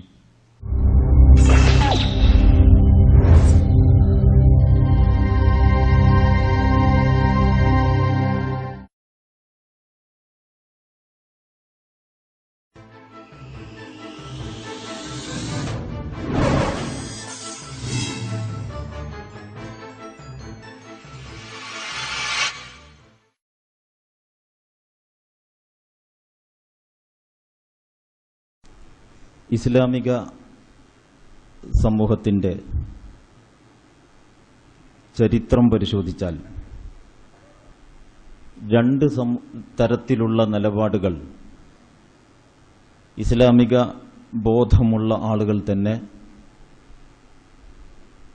അവരുടെ മുഴുവൻ ജീവിതത്തിലും കൈക്കൊണ്ടതായിട്ട് കാണാൻ പറ്റും. ഇന്നത്തെ ലോകത്തെ വാർത്തകളും സംഭവങ്ങളും പരിശോധിച്ചാലും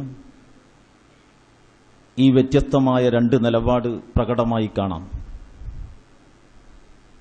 ഒന്നാമത്തെ നിലപാടിന്റെ സ്വഭാവം, അവർ അള്ളാഹുവിന്റെ മാർഗത്തിൽ അവർ സ്നേഹിക്കുന്ന അവരുടെ ദീനിനെ സാധ്യമാകുന്നതിന്റെ പരമാവധി നടപ്പിൽ വരുത്താനും അതിന്റെ അഭ്യുന്നതിക്കും പുരോഗതിക്കും വിജയത്തിനും വേണ്ടി പരിശ്രമിക്കാനും കരുതിവെപ്പില്ലാതെ അവർ സന്നദ്ധരാകുന്നു എന്നുള്ളതാണ്. ഈ ലിസ്റ്റിൽ മുന്തിയ സ്ഥാനത്ത് നിൽക്കുന്നത് പ്രവാചകന്മാരാണ്. പക്ഷെ ആ വഴിയിൽ, അവരുടെ പിന്നാലെ ആ വഴിയിൽ സഞ്ചരിച്ച ഈ വിഭാഗം ആളുകൾ അള്ളാഹുവിന്റെ ദീനിനു വേണ്ടി കരുതിവെപ്പില്ലാതെ അവരുടെ ജീവിതത്തെ സമർപ്പിച്ചു എന്ന് പറയാം. വളരെ ചെറിയൊരു വാചകത്തിൽ എല്ലാ അർത്ഥവുമുണ്ട്.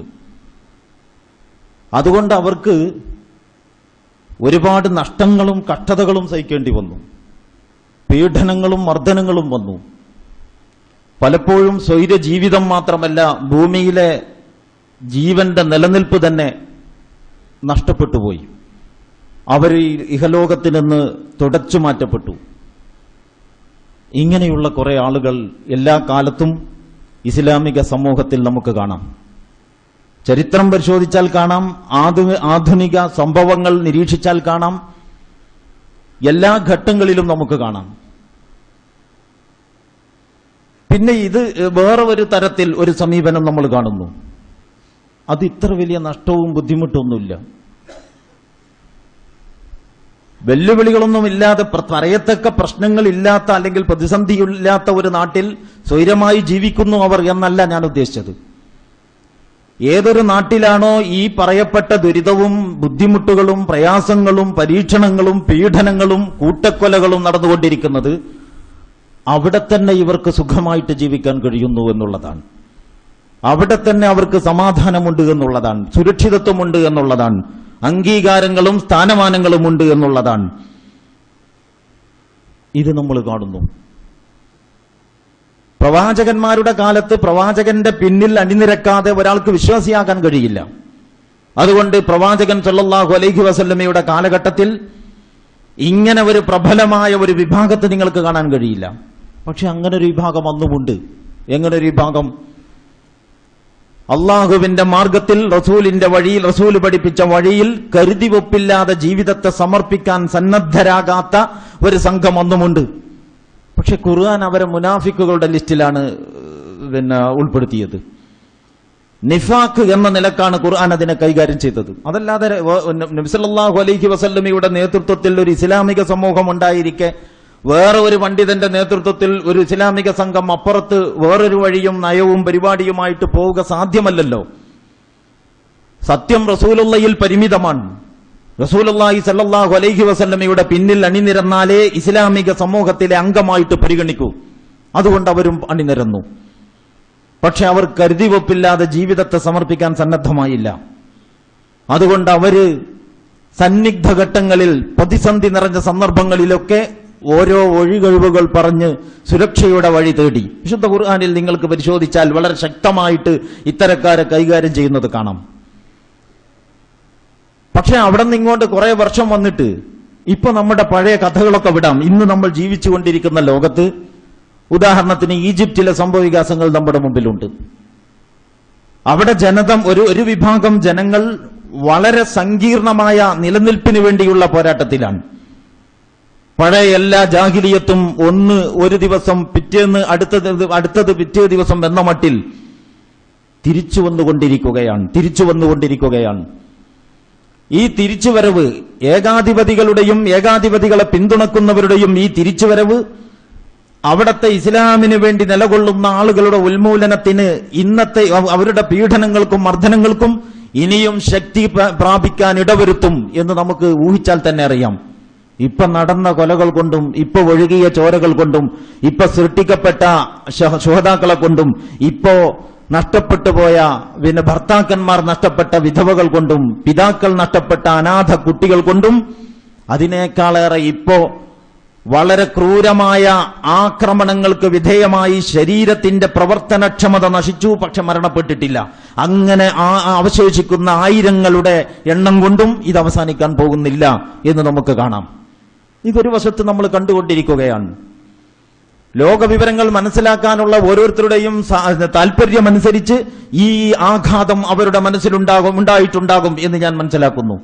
ഒരു വശത്ത് ഇത് കാണുമ്പോൾ തന്നെ മറുവശത്ത് നമ്മൾ കേൾക്കുന്നു അവിടെ ഒരു പള്ളിയിൽ തമ്പടിച്ചവരെ പള്ളിയിൽ നിന്ന് പുറത്തിറക്കുന്നതിന് വേണ്ടി സൈന്യം നിരപരാധരായ ജനങ്ങളെ കൂട്ടക്കുരുതി ചെയ്തുകൊണ്ടിരിക്കുമ്പോൾ ആ പള്ളി ഉൾപ്പെടെ സകല പള്ളികളുടെയും ദിശ എങ്ങോട്ടാണോ തിരിഞ്ഞു നിൽക്കുന്നത് ആ രാജ്യത്തിന്റെ അധിപൻ പറയുന്നു, അതിക്രമകാരികളെ അമർച്ച ചെയ്യാതെ പറ്റൂല. ഇത് മിസ്റിലെ കൂട്ടക്കൊലക്കുള്ള അംഗീകാരമല്ല. അതിനേക്കാളേറെ അത് രണ്ടാമതാണ്. അതിനേക്കാളേറെ പരമ്പരാഗതമായ രാജഭരണം നിലനിൽക്കുന്ന ഒരു രാജ്യത്ത് ഇസ്ലാമിക ഖിലാഫത്തിന്റെ അടിസ്ഥാനത്തിൽ ഭരണ സമ്പ്രദായം വരണം എന്ന് മോഹം വെച്ച് നടക്കുന്ന വല്ലവരുമുണ്ടെങ്കിൽ ദേ കണ്ടുകൊള്ളൂ, ഞങ്ങളുടെ നിലപാടും ഇത് തന്നെയായിരിക്കും എന്ന മുന്നറിയിപ്പാണ്. അപ്പൊ ഇത് മിസ്റിലെ അധികാര കേന്ദ്രങ്ങൾക്കുള്ള പിൻബലം നൽകുന്നതല്ല, അതിനേക്കാളേറെ സ്വന്തം രാജ്യത്തിലെ ഇസ്ലാമിന്റെ വഴിയിൽ ചിന്തിക്കുന്നവർക്കുള്ള താക്കീതും മുന്നറിയിപ്പുമാണ് എന്ന് നമുക്കറിയാവുന്ന വസ്തുതകൾ വെച്ചുകൊണ്ട് പറയാനാവും. ഞാൻ നിങ്ങളുടെ മുമ്പിൽ വെക്കുന്ന വിഷയം ഇതാണ്. നിങ്ങൾ ഓരോരുത്തരും ഇങ്ങനെ ചിന്തിക്കുന്നുണ്ടാവും എന്ന് ഞാൻ വിചാരിക്കുന്നു. ഇത് രണ്ടും എങ്ങനെ ശരിയാകാനാണ്? ഒരു വഴി എന്ന് പറയുന്നത് വളരെയധികം ക്ലേശപ്പെട്ട വഴിയാണ്. ആ വഴിയിൽ നിങ്ങൾ ഇന്ന് പുറപ്പെടുമ്പോൾ നിങ്ങൾ കണ്ടിട്ടുണ്ടാവും പേപ്പറുകളിലും മറ്റ് മാധ്യമങ്ങളിലുമൊക്കെ മറ്റു വഴികളിലൂടെയൊക്കെ വിവരങ്ങൾ വരുന്നു. ടീഷർട്ടിൽ സ്വന്തം പേരെഴുതി വെച്ചിട്ട് സമര മുന്നണിയിലേക്ക്, പോരാളികളുടെ സംഘത്തിലേക്ക് പോവുകയാണ്. ഞാൻ ചുട്ടുകരിക്കപ്പെട്ടിട്ടില്ലെങ്കിൽ എന്റെ ജീവൻ നഷ്ടപ്പെട്ടാൽ ഇത് ഇന്നാലിന്നവന്റെ മയ്യത്താണ് എന്ന് മനസ്സിലാക്കാൻ വല്ലവരും ബാക്കിയുണ്ടെങ്കിൽ അവർക്ക് മനസ്സിലായിക്കൊള്ളട്ടെ എന്ന് കരുതിയിട്ട് സ്വന്തം ടീഷർട്ടിൽ പേരെഴുതി വെച്ചുകൊണ്ട് അള്ളാഹുവിന്റെ ദീനിന് വേണ്ടി ദീനിന് വേണ്ടിയാണ് അവർ ഇറങ്ങിപ്പുറപ്പെടുന്നത് എന്നാണ് അവരുടെയെങ്കിലും മനസ്സ്. നമ്മുടെ മനസ്സിനെ പറ്റി ഞാൻ പിന്നെ പറയാം. എന്നാണ് അവരുടെയെങ്കിലും നിയ്യത്ത്. അതല്ലാതെ ആത്മഹത്യാ സ്ക്വാഡല്ല. അതല്ലാതെ എവിടെയെങ്കിലും ഈ ചാവേറുകളോ അല്ലെങ്കിൽ മാവോയിസ്റ്റുകളോ നടത്തുന്നത് പോലെയുള്ള അട്ടിമറിയല്ല. നിയമപരവും വ്യവസ്ഥാപിതവുമായി നിലവിൽ വന്ന ഒരു ഭരണകൂടം പടിപടിയായിട്ട് അള്ളാഹുവിന്റെ ദീനിനെ നടപ്പിലാക്കാൻ ശ്രമിച്ചുകൊണ്ടിരുന്നപ്പോ താന്തോന്നികൾ കൈകാര്യം ചെയ്തു പോന്ന് അവർ തീറ്റിപ്പോറ്റി വളർത്തിയ പട്ടാളം ആ സാമൂഹിക വ്യവസ്ഥിതിയെ തന്നെ കീഴ്മേൽ മറിച്ചിടുകയാണ്. എവിടെ നിന്നാണോ തുടങ്ങിയത് അതിനേക്കാളും വലിയ ജാഹിലിയത്തിലേക്ക്. അതിനെതിരെ അതനുവദിച്ചുകൂടാ എന്ന് കരുതുന്ന സംഘത്തിൽപ്പെട്ടവരാണ് ഈ ഇറങ്ങിപ്പുറപ്പെട്ടു പോകുന്നവർ, ടീഷർട്ടിൽ പേരെഴുതി വെച്ചിട്ട്. അപ്പൊ എന്ന് പറഞ്ഞാൽ എന്താ അതിന്റെ അർത്ഥം? തിരിച്ചു വരും എന്ന് യാതൊരു പ്രതീക്ഷയുമില്ല. മരണം ഏതു കോലത്തിലുമാകാം. ടീഷർട്ട് ബാക്കിയാവുകയാണെങ്കിൽ, എന്റെ ശരീരം കരിയാതെ അവശേഷിക്കുകയാണെങ്കിൽ ഇത് ഇന്നവന്റെ ജഡമാണ് എന്ന ആളുകൾ അറിയട്ടെ. ഇങ്ങനെ കുറെ ആളുകളെ നിങ്ങൾ കാണുന്നു. ഇങ്ങനെ കുറെ ആളുകൾ ചരിത്രത്തിൽ എന്നും നമ്മൾ കാണുന്നു. വേറെ കുറെ അതേ രാജ്യത്ത് തന്നെ നമ്മളെപ്പോലെയുള്ള നാട്ടിൽ കുറെ ആളുകൾ വെറുതെ ഇരിക്കുന്നു എന്നതല്ല എന്റെ വിഷയം. അങ്ങനെ നമുക്ക് ഇവിടെ കലാപം ഉണ്ടാക്കാൻ പറ്റൂല. എവിടെയോ ലോകത്തിന്റെ ഏതെങ്കിലും ഭാഗത്ത് പ്രശ്നമുണ്ടെന്ന് കരുതി നമുക്കിവിടെ നിന്ന് ഇവിടെ കലാപമുണ്ടാക്കാനോ ഇവിടെ നമുക്ക് ചോര ചിന്താനോ പറ്റില്ല. എവിടെയെങ്കിലും ചോര ചിന്തപ്പെടണം എന്നതല്ല നമ്മുടെ സംസാരത്തിന്റെ അടിസ്ഥാനം. അതിൽ നമ്മുടെ നിലപാട് റസൂലുള്ളാഹി സ്വല്ലല്ലാഹു അലൈഹി വസല്ലമ പ്രഖ്യാപിച്ചതാണ്. യാ അയ്യുഹന്നാസ് ലാ തമന്നൗ ലിഖാഅൽ അദുവ്. ബദറിന്റെ സന്ദേശത്തെ പറ്റി പറഞ്ഞപ്പോ ആ വചനം ഞാൻ നിങ്ങളെ കേൾപ്പിച്ചിരുന്നു. വിശ്വാസികളെ, നിങ്ങൾ ശത്രുവിനെ കണ്ടുമുട്ടാൻ ആഗ്രഹിക്കരുത്. അഥവാ കണ്ടുമുട്ടിയാലോ നിങ്ങൾ ക്ഷമ കൈക്കൊള്ളണം. ഈ സബറിനെ പറ്റി പിന്നൊരിക്കൽ ഞാൻ പറയാം. ഇത് നമ്മൾ വിചാരിച്ച സബറല്ല, വിശുദ്ധ ഖുർആൻ പഠിപ്പിക്കുന്ന സബർ. പല തെറ്റിദ്ധാരണകളും അതിനെപ്പറ്റി നമുക്കുണ്ട് എന്ന് നമ്മുടെ നിലപാടുകളും സമീപനങ്ങളും കാണുമ്പോൾ നമുക്ക് ബോധ്യം വരും. ഇരിക്കട്ടെ, അതാണ് നമ്മുടെ സമീപനം. പക്ഷെ ഞാൻ പറഞ്ഞു വന്നത് എന്താണ്, ഇങ്ങനെ ചോരക്കുരുതി നടന്നുകൊണ്ടിരിക്കുന്ന, കൂട്ടക്കുരുതി നടന്നുകൊണ്ടിരിക്കുന്ന ഇതേ നാട്ടിൽ സുഖമായിട്ട് ആളുകൾ കഴിയുന്നു. ഏതെങ്കിലും കൂട്ടരല്ല, നമ്മളെപ്പോലെ അവരെ ഈ ജീവൻ കൊടുക്കാൻ ആകുന്നവർ വിശ്വസിക്കുന്ന അതേ അള്ളാഹുൽ വിശ്വസിച്ചവർ, അവർ ചൊല്ലുന്ന അതേ കലിമ ചൊല്ലുന്നവർ, അവർ നമസ്കരിക്കുന്ന അതേ പള്ളിയിൽ അതേ കിബിലയിലേക്ക് തിരിഞ്ഞ് നമസ്കരിക്കുന്നവർ, അവർ അംഗീകരിച്ച ഈമാൻ കാര്യവും ഇസ്ലാം കാര്യവും അംഗീകരിച്ചവർ സുഖമായിട്ട് ഒരു പ്രശ്നവുമില്ലാതെ കഴിയുന്നു. ജാമിഉൽ അസ്ഹറിന്റെ ഷെയ്ഖുൽ അസ്ഹർ വരെ ഈ ഗണത്തിൽ നിങ്ങൾ കാണുന്നു. എന്താണ് ഈ സ്ഥിതിവിശേഷത്തിന്റെ യാഥാർത്ഥ്യം? ഇതിലേതാണ് ശരി? ഇങ്ങനെ ഈ രണ്ടറ്റങ്ങളിൽ, ഇത് രണ്ടും വളരെ ചെറിയൊരു വ്യത്യാസമല്ല. രണ്ട് സംഘടനയുണ്ട്. ഒരു കൂട്ടർ ഇങ്ങനെ ഈ കൊടി പിടിച്ചിരിക്കുന്നു, മറ്റേ കൂട്ടർ ആ കൊടിയാണ് പിടിച്ചത്. ഇതിലേത് ശരി എന്നതല്ല ചർച്ച. അത് വളരെ ലളിതമായ ചർച്ചയാണ്. ഇത് വളരെ ഗുരുതരമായൊരു വിഷയമാണ്. നിങ്ങൾ എപ്പോഴെങ്കിലും ആലോചിച്ച് നോക്കിയിട്ടുണ്ടോ? ആലോചിച്ചാൽ വളരെയധികം, വളരെ വലിയ അന്തരം, രാവും പകലും തമ്മിലുള്ള അന്തരം, ജീവിതവും മരണവും തമ്മിലുള്ള അന്തരം, സ്വർഗവും നരകവും തമ്മിലുള്ള അന്തരം എന്ന് പിന്നീട് അവർ അനുഭവിക്കും എന്ന് ഞാൻ വിചാരിക്കുന്നു. ജീവിതവും മരണവും തമ്മിലുള്ള അന്തരം രണ്ട് സംഘങ്ങളുടെയും നിലപാടുകൾക്കുണ്ട്. രണ്ടും അങ്ങനെ ശരിയാകുമോ? എന്നാ പിന്നെ ഈ ആളുകൾ എന്തിനാണ് ആർക്കെങ്കിലും ആഗ്രഹം ഉണ്ടാവോ? ഏതാണ്ട് നോമ്പിന്റെ എല്ലാ ദിവസവും ഇങ്ങനെ തമ്പുകളിലാണ്, ചത്വരങ്ങളിലാണ് അവർ കഴിഞ്ഞത്. ആർക്കെങ്കിലും ഉണ്ടാവോ ആഗ്രഹം? വമ്പിച്ച ചൂടാണ് ആ സമയത്തൊക്കെ മിസ്രിൽ. 10-14-15 മണിക്കൂർ നോമ്പ് പിടിച്ചുകൊണ്ട് അവർ കുഞ്ഞു പൈതങ്ങളുമായിട്ട് വീടുകളിൽ നിന്ന് ഇറങ്ങി എവിടെയോ പോയിട്ട് സമരത്തിലാണ്. ആർക്കെങ്കിലും ആഗ്രഹം ഉണ്ടാവുമോ? അവരെങ്കിലും ഈ വ്യക്തികൾക്ക്, ഏതോ ഒരാൾ പ്രസിഡന്റ് ആയാൽ ഈ വ്യക്തികൾക്ക് എന്തെങ്കിലും നേട്ടം കിട്ടാൻ പോകുന്നുണ്ടോ? അപ്പൊ നമ്മളുടെ നാട്ടിൽ നമ്മൾ മനസ്സിലാക്കിയ രാഷ്ട്രീയ താല്പര്യങ്ങളുടെ അജണ്ടയിൽപ്പെടുന്ന ഒരു അജണ്ടയല്ല ഈ സമരക്കാർക്ക് എന്ന് വേഗം മനസ്സിലാക്കാൻ കഴിയും. നഷ്ടമല്ലാതെ ഒന്നും പ്രത്യക്ഷത്തിൽ അവർക്കില്ല. അങ്ങനെ ഒരു ജനതയെ നമ്മൾ കാണുന്നു. വേറെ കുറെ ആളുകൾ പള്ളിയിൽ നിസ്കരിക്കുന്നു, നോമ്പ് പിടിക്കുന്നു, മറ്റു കാര്യങ്ങളൊക്കെ ചെയ്യുന്നു. പക്ഷെ അവർക്ക് എല്ലാ സുരക്ഷിതത്വവുമുണ്ട്. അവർ സമാധാനപൂർവ്വം അവരുടെ രാജ്യത്ത് ജീവിക്കുന്നു. എന്താണ് ഇതിലെ ഇസ്ലാമികമായ പക്ഷം എന്നത് നമ്മൾ ആലോചിക്കേണ്ടതാണ്. അതിലേക്ക് നിങ്ങൾക്ക് ഒരുപക്ഷെ വേഗം മനസ്സിലാക്കാൻ കഴിയുന്ന ഒരു പരാമർശം തുടക്കത്തിൽ ഞാൻ നടത്തിയിട്ടുണ്ട്.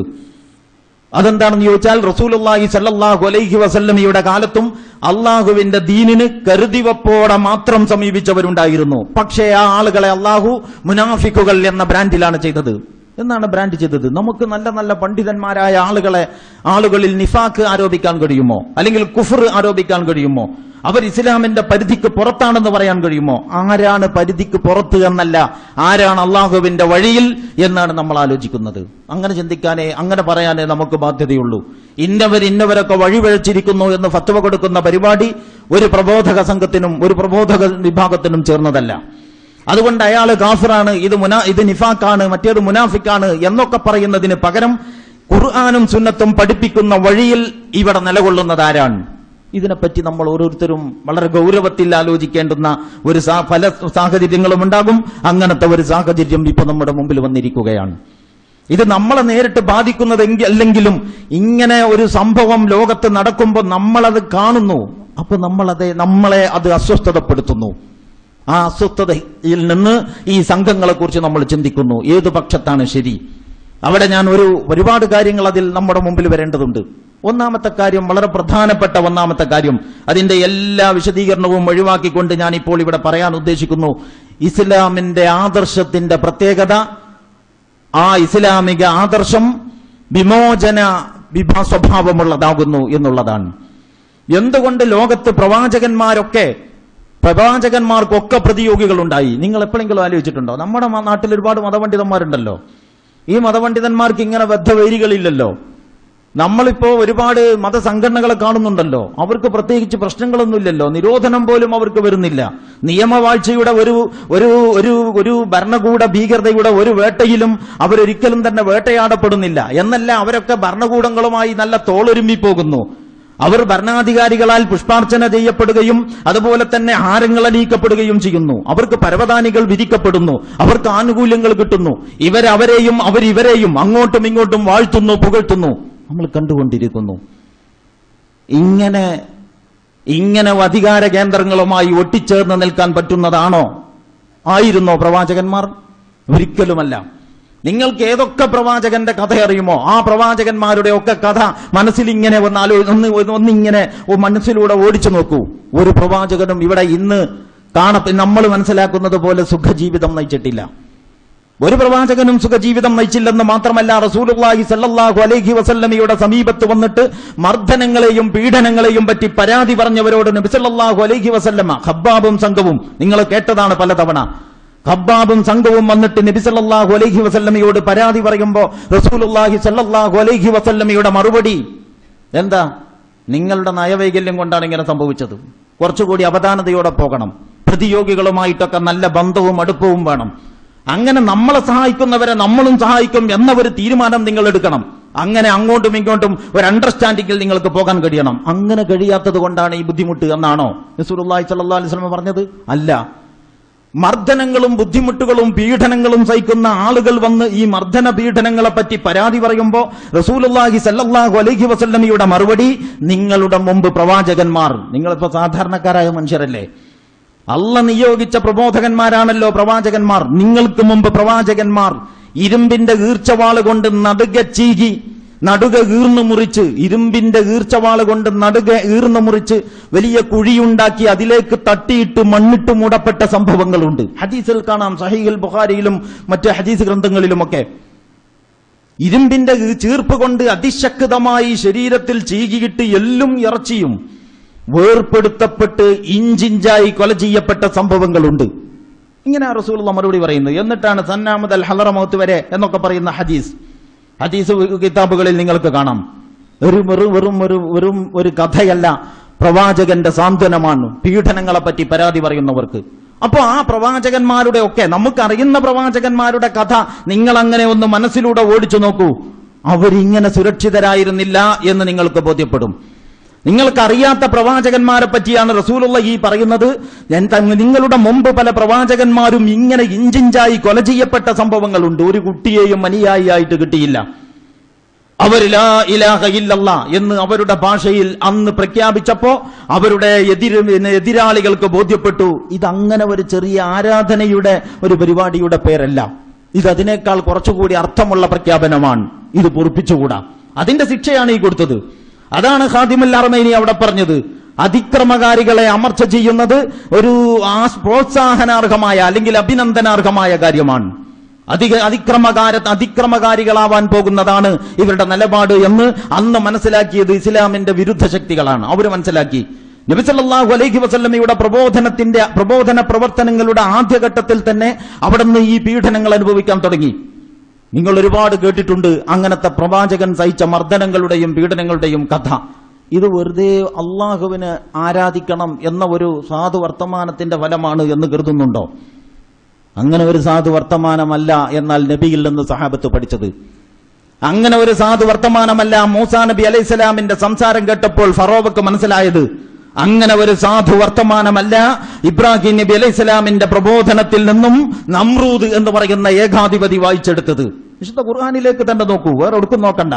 അപ്പൊ കാണാം മൂസാ നബി അലൈഹിസ്സലാമിനോട് ഫറോവ പ്രതികരിച്ചത്, ഈജിപ്തിന്റെ ആധിപത്യം എനിക്കല്ലേ, അലൈസലി മുൽക്കു മിസ്ർ, ഈജിപ്തിന്റെ ആധിപത്യം എനിക്കല്ലേ. ആരവിടെ ആധിപത്യത്തെ പറ്റി പറഞ്ഞത്? ആരാധന അള്ളാഹുവിനെ എന്നല്ലേ ലാ ഇലാഹ ഇല്ലല്ലാഹയുടെ അർത്ഥം?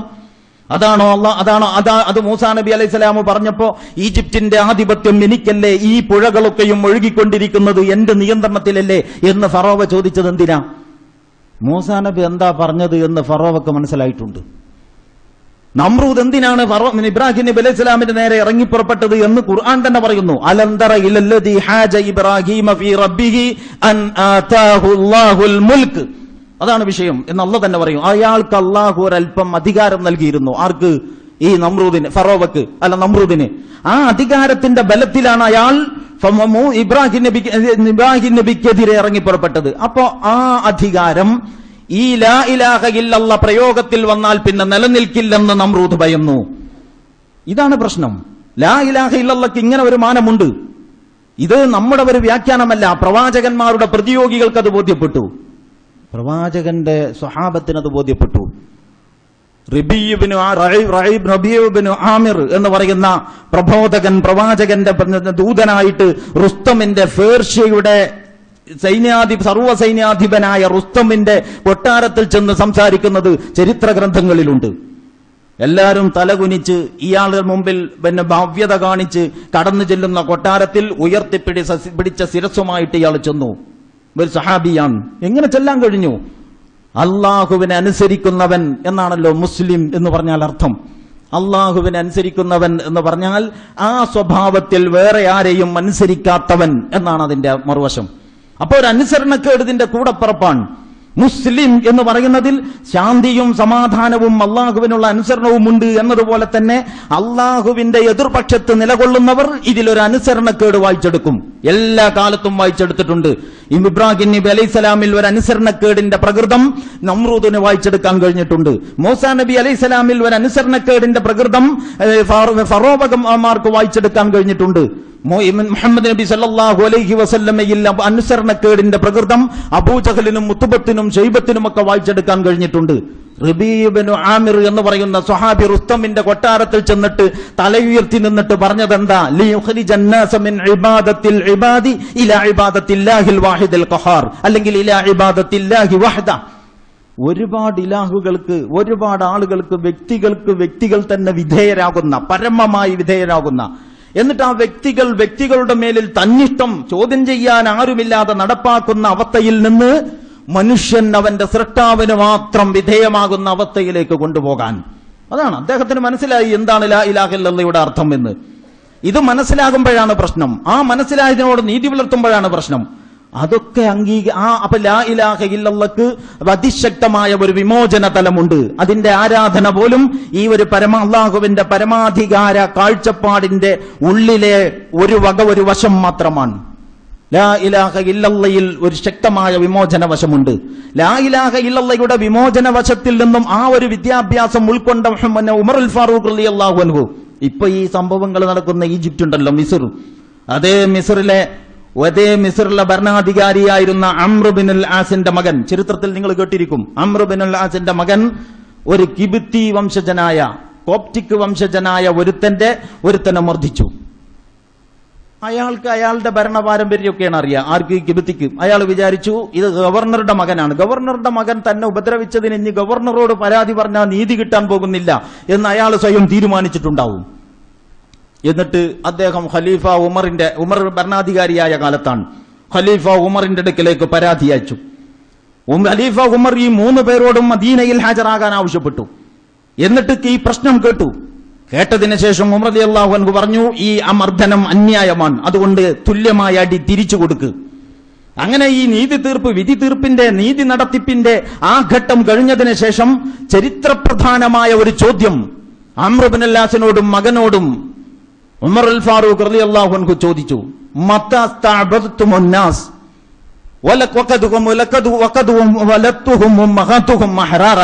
നീ എന്ന് മുതലാണ് മനുഷ്യരെ അടിമകളാക്കാൻ തുടങ്ങിയത്? അവരുടെ മാതാക്കൾ അവരെ സ്വതന്ത്രരായിട്ടാണല്ലോ പ്രസവിച്ചിട്ടുള്ളത്. അപ്പൊ മനുഷ്യൻ സ്വതന്ത്രരാണ്, എല്ലാവർക്കും തുല്യ അധികാരമാണ്. ഒരാൾ അയാളുടെ സാമർത്ഥ്യം കൊണ്ടും പട്ടാളത്തിന്റെ പിൻബലം കൊണ്ടും മുഴുവൻ അധികാരവും കയ്യിലെടുത്തിട്ട് ആരും അനങ്ങരുത്, എന്റെ ഇഷ്ടത്തിനനുസരിച്ച് നിലകൊള്ളണം എന്ന് പറഞ്ഞാൽ നിലനിന്നു കൊടുക്കേണ്ട കാര്യമില്ല. അതിനെ ചെറുക്കേണ്ടത് മതപരമായ ബാധ്യതയാണ്, നമ്മുടെ ആദർശബോധത്തിന്റെ അനിവാര്യവശമാണ്. ആ പാഠമാണ് മുഹമ്മദ് നബി സല്ലല്ലാഹു അലൈഹി വസല്ലമയിൽ നിന്ന് റബീഉ ഇബ്നു ആമിറിനെ പോലെ തന്നെ ഉമറുൽ ഫാറൂഖ് റളിയല്ലാഹു അൻഹു പഠിച്ചത്. മനുഷ്യന്റെ മേൽ പരമാധികാരിയാകാൻ പാടില്ല. മനുഷ്യനെ അങ്ങനെ പരമമായി ഉടമപ്പെടുത്തിക്കൂടാ. മനുഷ്യന്റെ മേൽ അനിയന്ത്രിതമായ അധികാരങ്ങൾ പ്രയോഗിച്ചുകൂടാ. ഇത് നമ്മൾ മനസ്സിലാക്കേണ്ടതാണ്. ലാ ഇലാഹ ഇല്ലല്ലാഹ് എന്നതിന് ഒരു വിമോചന തലമുണ്ട്. ആ തലം വളരെ ശക്തമാണ്. ആ തലവും കൂടി ഉൾക്കൊള്ളുമ്പോഴാണ് കരുതിവെപ്പില്ലാതെ ലാ ഇലാഹ ഇല്ലല്ലാഹയെ ഒരാൾ അംഗീകരിക്കുന്നത്.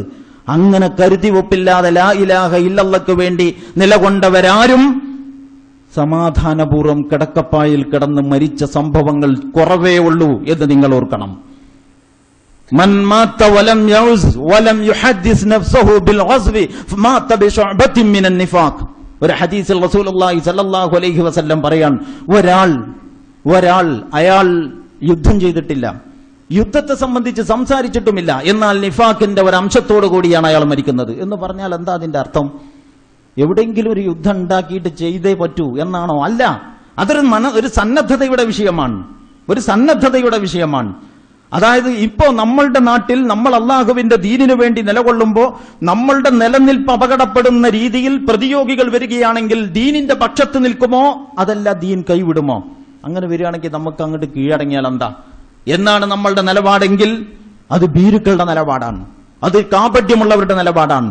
അതേസമയം ഏത് പ്രതിസന്ധി ഘട്ടത്തിലും ഞാൻ അള്ളാഹുവിന്റെ ദീനിനു വേണ്ടി നിലകൊള്ളും, മരിക്കേണ്ടി വന്നാൽ ഞാൻ മരിക്കും എന്നെങ്കിലും ഒരിക്കൽ പറയുമല്ലോ ഒരു സംസാരത്തിൽ ഇസ്ലാമിന് വേണ്ടി.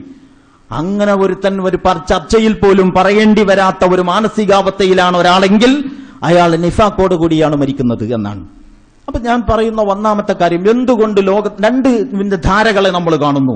ഒരു ധാര വളരെ ക്ലേശപ്പെട്ട് ജീവിക്കുന്ന ധാരയാണ്, ജീവിക്കുന്ന എന്ന് പോലും പറഞ്ഞുകൂടാ, ജീവിതം ഹോമിച്ചുകൊണ്ടിരിക്കുന്ന ധാരയാണ്. മറ്റൊന്ന് ഈ പറഞ്ഞ ഒരു ബുദ്ധി മുസീബത്തുമില്ലാതെ സുഖമായി കഴിഞ്ഞുപോയിക്കൊണ്ടിരിക്കുകയാണ്. ഇതിൽ പ്രവാചകന്മാർ ഏത് ധാരയെ പ്രതിനിധാനം ചെയ്യുന്നു എന്ന് നിങ്ങൾ ഓർക്കണം.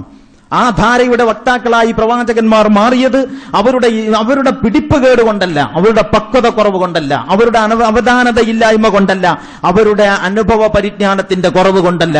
അവർ നെഞ്ചിലേറ്റിയ ആദർശം ഏത് താന്തോന്നിക്കും വഴിപ്പെടാൻ അവരെ സമ്മതിക്കുന്നവന്നല്ല എന്നതുകൊണ്ടാണ്. ഏത് ഏകാധിപതിയുടെ മുമ്പിലും മൗനം പാലിക്കാൻ അവരെ പഠിപ്പിക്കുന്നവന്നല്ല. അവർ അള്ളാഹുവിനെ മാത്രമേ, അതാണ് മനുഷ്യർക്ക് വഴിപ്പെടുന്ന അവസ്ഥയിൽ നിന്ന് മിൻ ഇബാദത്തില്ലാഹി വഹദ, ഏകനായ അള്ളാഹുവിന് വഴിപ്പെടുന്ന അവസ്ഥയിലേക്ക് കൊണ്ടുപോകാൻ. അതിനാണ് ഞങ്ങളുടെ റസൂൽ വന്നത് എന്നാണ് ഇവർ നെഞ്ചൂക്കോടുകൂടി പറയുന്നത്. അപ്പൊ ലാ ഇലാഹ ഇല്ലല്ലാഹയുടെ വിമോചന വശം എന്നതൊരു വലിയ വിഷയമാണ്. അതിലെ ഒരു ചെറിയ ഭാഗം പരാമർശിക്കുകയാണ് ഞാനിപ്പോൾ ചെയ്തിട്ടുള്ളത്. ഇതാണ് ഒരു വശം. നമ്മൾ ഇതിനെക്കുറിച്ച് കുറെ കൂടി പഠിക്കേണ്ടതാണ്. വിസ്തരിച്ചു വേണമെങ്കിൽ മറ്റൊരു സന്ദർഭത്തിൽ നമുക്ക് പറയാം ഇൻഷാ അല്ലാഹ്. രണ്ടാമത്തെ കാര്യം, അള്ളാഹുവിന്റെ നിലപാട് എന്താണ്? അള്ളാഹുവിന്റെ നിലപാട് ഇപ്പറഞ്ഞ ഈ സൂറത്ത്, നേരത്തെ ഞാൻ ഓതിക്കേൽപ്പിച്ച സൂറത്തുൽ ഖസസ്, നിങ്ങളൊക്കെ അത് ഓതിയിട്ടുണ്ടാവും പല ഘട്ടങ്ങളിലും. ഫറോവയുടെയും മൂസാ നബി അലൈഹിസ്സലാമിന്റെയും ഫറോവയുടെയും കഥയാണ് അതിൽ വിസ്തരിച്ചു പറയുന്നത്.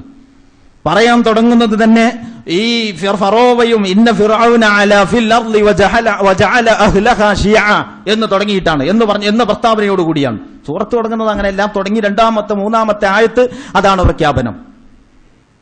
ഫറോവ തന്റെ നാട്ടിൽ നിഗളിച്ച് അഹങ്കരിച്ചിരിക്കുന്നു. വജഅല അഹ്ലഹാ ശിയഅൻ, അവിടുത്തെ ജനങ്ങളെ ഭിന്നിപ്പിച്ച് പല തട്ടുകളാക്കി. ഈ ഭിന്നിപ്പിച്ച് ഭരിക്കുക എന്ന് പറയുന്നത് അധികാര കേന്ദ്രങ്ങളുടെ തന്ത്രമാണ്. അത് ആദ്യം വയറ്റിയ ആളാണ് ഫറോവ എന്ന് വിശുദ്ധ ഖുർആൻ പറയുന്നു. ഡിവൈഡ് ആൻഡ് റൂൾ എന്ന് നിങ്ങൾ കേട്ടിട്ടില്ലേ? അതാണ് വജഅല അഹ്ലഹാ ശിയഅൻ, ജനങ്ങളെ പല കക്ഷികളുമാക്കി. എന്നിട്ട് എന്ത് ചെയ്തു? യസ്തദ്ഇഫു തഅഇഫതൻ മിൻഹും വയുദബ്ബിഹു അബ്നാഅഹും വയസ്തഹ്യി നിസാഅഹും, അവരെ ഒരു വിഭാഗത്തെ മർദ്ദിച്ച് അവശരാക്കി, അടിമകളാക്കി, ഏഴകളെപ്പോലെ. അടിമത്വത്തിന്റെ കടുകട്ടിയുള്ള കാർമേഘങ്ങൾക്ക് കീഴിൽ കീടങ്ങളെപ്പോലെ കഴിഞ്ഞുകൂടുന്ന ബനൂ ഇസ്രായേൽ ജനസമൂഹത്തിലെ സ്ത്രീകളെ മാനഭംഗപ്പെടുത്തുകയും കുട്ടികളെ അറുകൊല ചെയ്യുകയും ചെയ്തു. അതാണ് തനിക്കെതിരെ, തന്റെ അധികാര കേന്ദ്രത്തിനെതിരെ ഒരു ശബ്ദവും വരരുത്. അതാണ് അന്നും അവരുടെ ബേജാറ്. ഇന്നും ഈ പിഞ്ചു പൈതങ്ങളെ കൊല്ലുന്നത് എന്തിന്? ഇന്നും ഇവരുടെ ബേജാർ ഇത് തന്നെയാണ്. സിറിയയിൽ നിന്നും ഈജിപ്തിൽ നിന്നും ഇതുപോലെയുള്ള ഏകാധിപതികളുടെ തേർവാഴ്ചയിൽ നിന്നും പിഞ്ചു കുഞ്ഞുങ്ങളെ കൊല ചെയ്യുന്നതിന്റെ ചിത്രം നിങ്ങൾ കാണുന്നുവെങ്കിൽ ഇന്നും അവരുടെ ബേജാർ തന്നെയാണ്. യുദബ്ബിഹൂന അബ്നാഅഹും വയസ്തഹ്യി നിസാഅഹും, ഈ ഒരു പ്രസ്താവന നടത്തിയതിനു ശേഷം അള്ളാന്റെ നിലപാട് അള്ളാഹ് വ്യക്തമാക്കുകയാണ്. എന്താണ്? വനുരീദു അൻ നമുന്ന അലൽ ലദീന തുൽഇഫു ഫിൽ അർദ് വനജഅലഹും അഇമ്മതൻ വനജഅലഹുൽ വാരിസീൻ വനുമക്കിന ലഹും ഫിൽ അർദ് വനുരിയ ഫിർഔന വഹാമാന വജുനൂദഹുമാ മിൻഹും മാ കാനൂ യഹ്ദറൂൻ വനുരീദു അൻ നമുന്ന അലൽ ലദീന തുൽഇഫു ഫിൽ അർദ്. ഭൂമിയിൽ മർദ്ദിച്ച് അവശരാക്കപ്പെടുന്ന ആളുകളുടെ കാര്യത്തിൽ അള്ളാഹ്ക്കൊരു നിലപാടുണ്ട്. നമ്മൾ മനസ്സിലാക്കണം. എന്താ അള്ളാന്റെ നിലപാട്? നാം ഉദ്ദേശിക്കുന്നു ഭൂമിയിൽ ഇങ്ങനെ മർദ്ദിച്ച് അവശരാക്കപ്പെടുന്ന ആളുകൾക്ക് അവരുടെ ഔദാര്യം കാണിക്കണമെന്നും അങ്ങനെ അവരെ അനന്തരാവകാശികളും അധികാരികളും നേതാക്കളും ജേതാക്കളുമാക്കണമെന്നും നാം ഉദ്ദേശിക്കുന്നു. ഏഴകളും ദുർബലരുമായ ബനൂ ഇസ്രായേൽ വിഭാഗത്തിൽപ്പെട്ട മൂസാ നബി അലൈഹിസ്സലാം വിജയിക്കാനിട വന്ന കഥ പറയുന്ന അധ്യായത്തിന്റെ തുടക്കത്തിൽ അള്ളാഹ് തന്റെ നിലപാട് പറയാണ്. ഇതാണ് നമ്മുടെ നിലപാട്. എന്നിട്ട് ഭൂമിയിൽ അവർക്ക് സ്ഥൈര്യം നൽകണം. ഫിർഔനിനും ഹാമാനിനും അവരുടെ സൈന്യത്തിനും അവരെന്താണോ പേടിച്ചുകൊണ്ടിരിക്കുന്നത്, ഈ ഓരോ പ്രസ്താവനയിലും ഇവരുടെ ഉൾക്കിടിലത്തിലൂടെ എന്ത് പ്രകടമാക്കുന്നുവോ അത് യാഥാർത്ഥ്യമായി തീരണം. അതാണ് നമ്മുടെ നിലപാട്. അപ്പോ പിന്നെ ഈ സംഭവങ്ങളെ വിലയിരുത്തുമ്പോൾ ഒന്നാമത്തത് തൗഹീദിന്റെ വിമോചനം, ലാ ഇലാഹ ഇല്ലല്ലാഹയുടെ വിമോചന വശത്തെക്കുറിച്ച് നിങ്ങൾ ചിന്തിക്കണം. അത് അവഗണിക്കാൻ കഴിയുന്ന ഒരു വശമല്ല. രണ്ടാമത്തത് വിശുദ്ധ അള്ളാഹുവിന്റെ ഈ പ്രഖ്യാപിത നിലപാട് അള്ളാഹ് എങ്ങനെ നടപ്പാക്കും? അള്ളാഹ് ഇങ്ങനെ ഇറങ്ങി വന്നിട്ട് പീഡിതരും മർദ്ദിതരും ആയ ആളുകളുടെ പെരടിക്ക് പിടിച്ച് പുറത്താക്കിയിട്ട് അങ്ങനെയുണ്ടോ ഒരു പരിപാടി? അള്ളാഹ് ഉദ്ദേശിക്കുന്നു എന്ന് പറഞ്ഞാൽ അള്ളാഹുവിനെ ഇഷ്ടപ്പെടുന്നവർ അതാണ് ഉദ്ദേശിക്കേണ്ടത് എന്നാണ്. അതാണ് വമാലക്കും ലാ തുഖാതിലൂന ഫീ സബീലില്ലാഹി വൽ മുസ്തദ്അഫീന മിനർ റിജാലി വൻ നിസാഇ വൽ ബിൽദാൻ അല്ലദീന യഖൂലൂന റബ്ബനാ അഖ്രിജ്നാ മിൻ ഹാദിഹിൽ ഖറിയത്തിൽ ളാലിമി അഹ്ലുഹാ വജഅൽ ലനാ മിൻ ലദുൻക വലിയ്യൻ വജഅൽ ലനാ മിൻ ലദുൻക നസീറാ വമാലക്കും ലാ തുഖാതിലൂന ഫീ സബീലില്ലാഹ്. അള്ളാഹ് ചോദിക്കുകയാണ്, വമാലക്കും ലാ തുഖാതിലൂന ഫീ സബീലില്ലാഹ്, നിങ്ങൾക്ക് എന്തു പറ്റി? നിങ്ങൾ അള്ളാഹുവിന്റെ മാർഗത്തിൽ പോരാടുവാൻ സന്നദ്ധരാകുന്നില്ല. വൽ മുസ്തദ്അഫീന മിനർ റിജാൽ, പുരുഷന്മാരിൽ നിന്നും സ്ത്രീകളിൽ നിന്നും കുട്ടികളിൽ നിന്നും പിന്നെ ഒക്കെ ദുർബലരും അടിച്ചമർത്തപ്പെട്ടവരുമായ ആളുകൾക്ക് വേണ്ടി പോരാടാൻ നിങ്ങൾ എന്തുകൊണ്ട് സന്നദ്ധമാകുന്നില്ല? എങ്ങനത്തെ അവസ്ഥയിൽ? അല്ലദീന യഖൂലൂൻ, അവർ പറഞ്ഞുകൊണ്ടിരിക്കുന്നു, റബ്ബനാ അഖ്രിജ്നാ മിൻ ഹാദിഹിൽ ഖറിയത്തിൽ ളാലിമി അഹ്ലുഹാ, ഈ രാജ്യത്തിന്റെ അധികാരികൾ വളരെ അതിക്രമികാരികളായിരിക്കുന്നു നാഥ, ഈ നാട്ടിൽ നിന്ന് ഞങ്ങളെ നീ വിമോചിപ്പിക്കണേ എന്ന് അലമുറയിട്ടുകൊണ്ടിരിക്കുന്ന സ്ത്രീകൾക്കും കുട്ടികൾക്കും പുരുഷന്മാർക്കും വേണ്ടി നിങ്ങൾ എന്തുകൊണ്ട് ഇറങ്ങി പുറപ്പെടുന്നില്ല? പടച്ചവനെ, ആ ജനത പ്രാർത്ഥിക്കുകയാണ്, ഞങ്ങൾക്ക് നിന്റെ ഭാഗത്തു നിന്നൊരു രക്ഷകനെ, നിന്റെ ഭാഗത്തു നിന്നൊരു സഹായിയെ ഞങ്ങൾക്ക് നീ നിശ്ചയിച്ചു തരണേ. അപ്പൊ അള്ളാഹുവിന്റെ നിലപാട് ഇതാണ്. പീഡിതരും മർദ്ദിതരുമായ ആളുകളുടെ പക്ഷത്തെ ബലപ്പെടുത്തണം. അത് അള്ളാഹിന്റെ നിലപാടാണ്. അള്ളാഹുവിന്റെ നിലപാട് അള്ളാഹുവിന്റെ അടിയാറുകളുടെ നിലപാടാകണം. അള്ളാഹുവിന്റെ അജണ്ടകൾ അള്ളാഹുവിന്റെ വിശ്വാസികളായ അടിമകളാണ്, പിന്നെ കരുതിവെപ്പില്ലാതെ അള്ളാഹുവിനെ സ്നേഹിക്കുന്നവരാണ് അവന്റെ വഴിയിൽ പുറപ്പെട്ടിട്ടുള്ളത്. അവരാണ് അവന്റെ നിലപാടുകളെ വിജയിപ്പിക്കേണ്ടത്. അല്ലാതെ അള്ളാഹ് ഇറങ്ങി വന്നിട്ട് മലായിക്കത്തിനെ ഇറക്കിയിട്ട് ഇവിടെ ഒരു ഇസ്ലാമിക രാഷ്ട്രം സ്ഥാപിക്കും, ജാഹിലിയത്തിനെ ഉന്മൂലനം ചെയ്യും എന്ന് നമ്മളിലാരും ലോകത്താരും ഇന്ന് വരെ പറഞ്ഞിട്ടില്ല. ഈ ആയത്തിനെ കുറിച്ച് നമ്മൾ ചിന്തിക്കണം. ഏതായത്തിനെ പറ്റി? നിങ്ങൾ എന്തുകൊണ്ട് മർദ്ദിതരുടെ വഴിയിൽ ഇറങ്ങി പുറപ്പെടുന്നില്ല?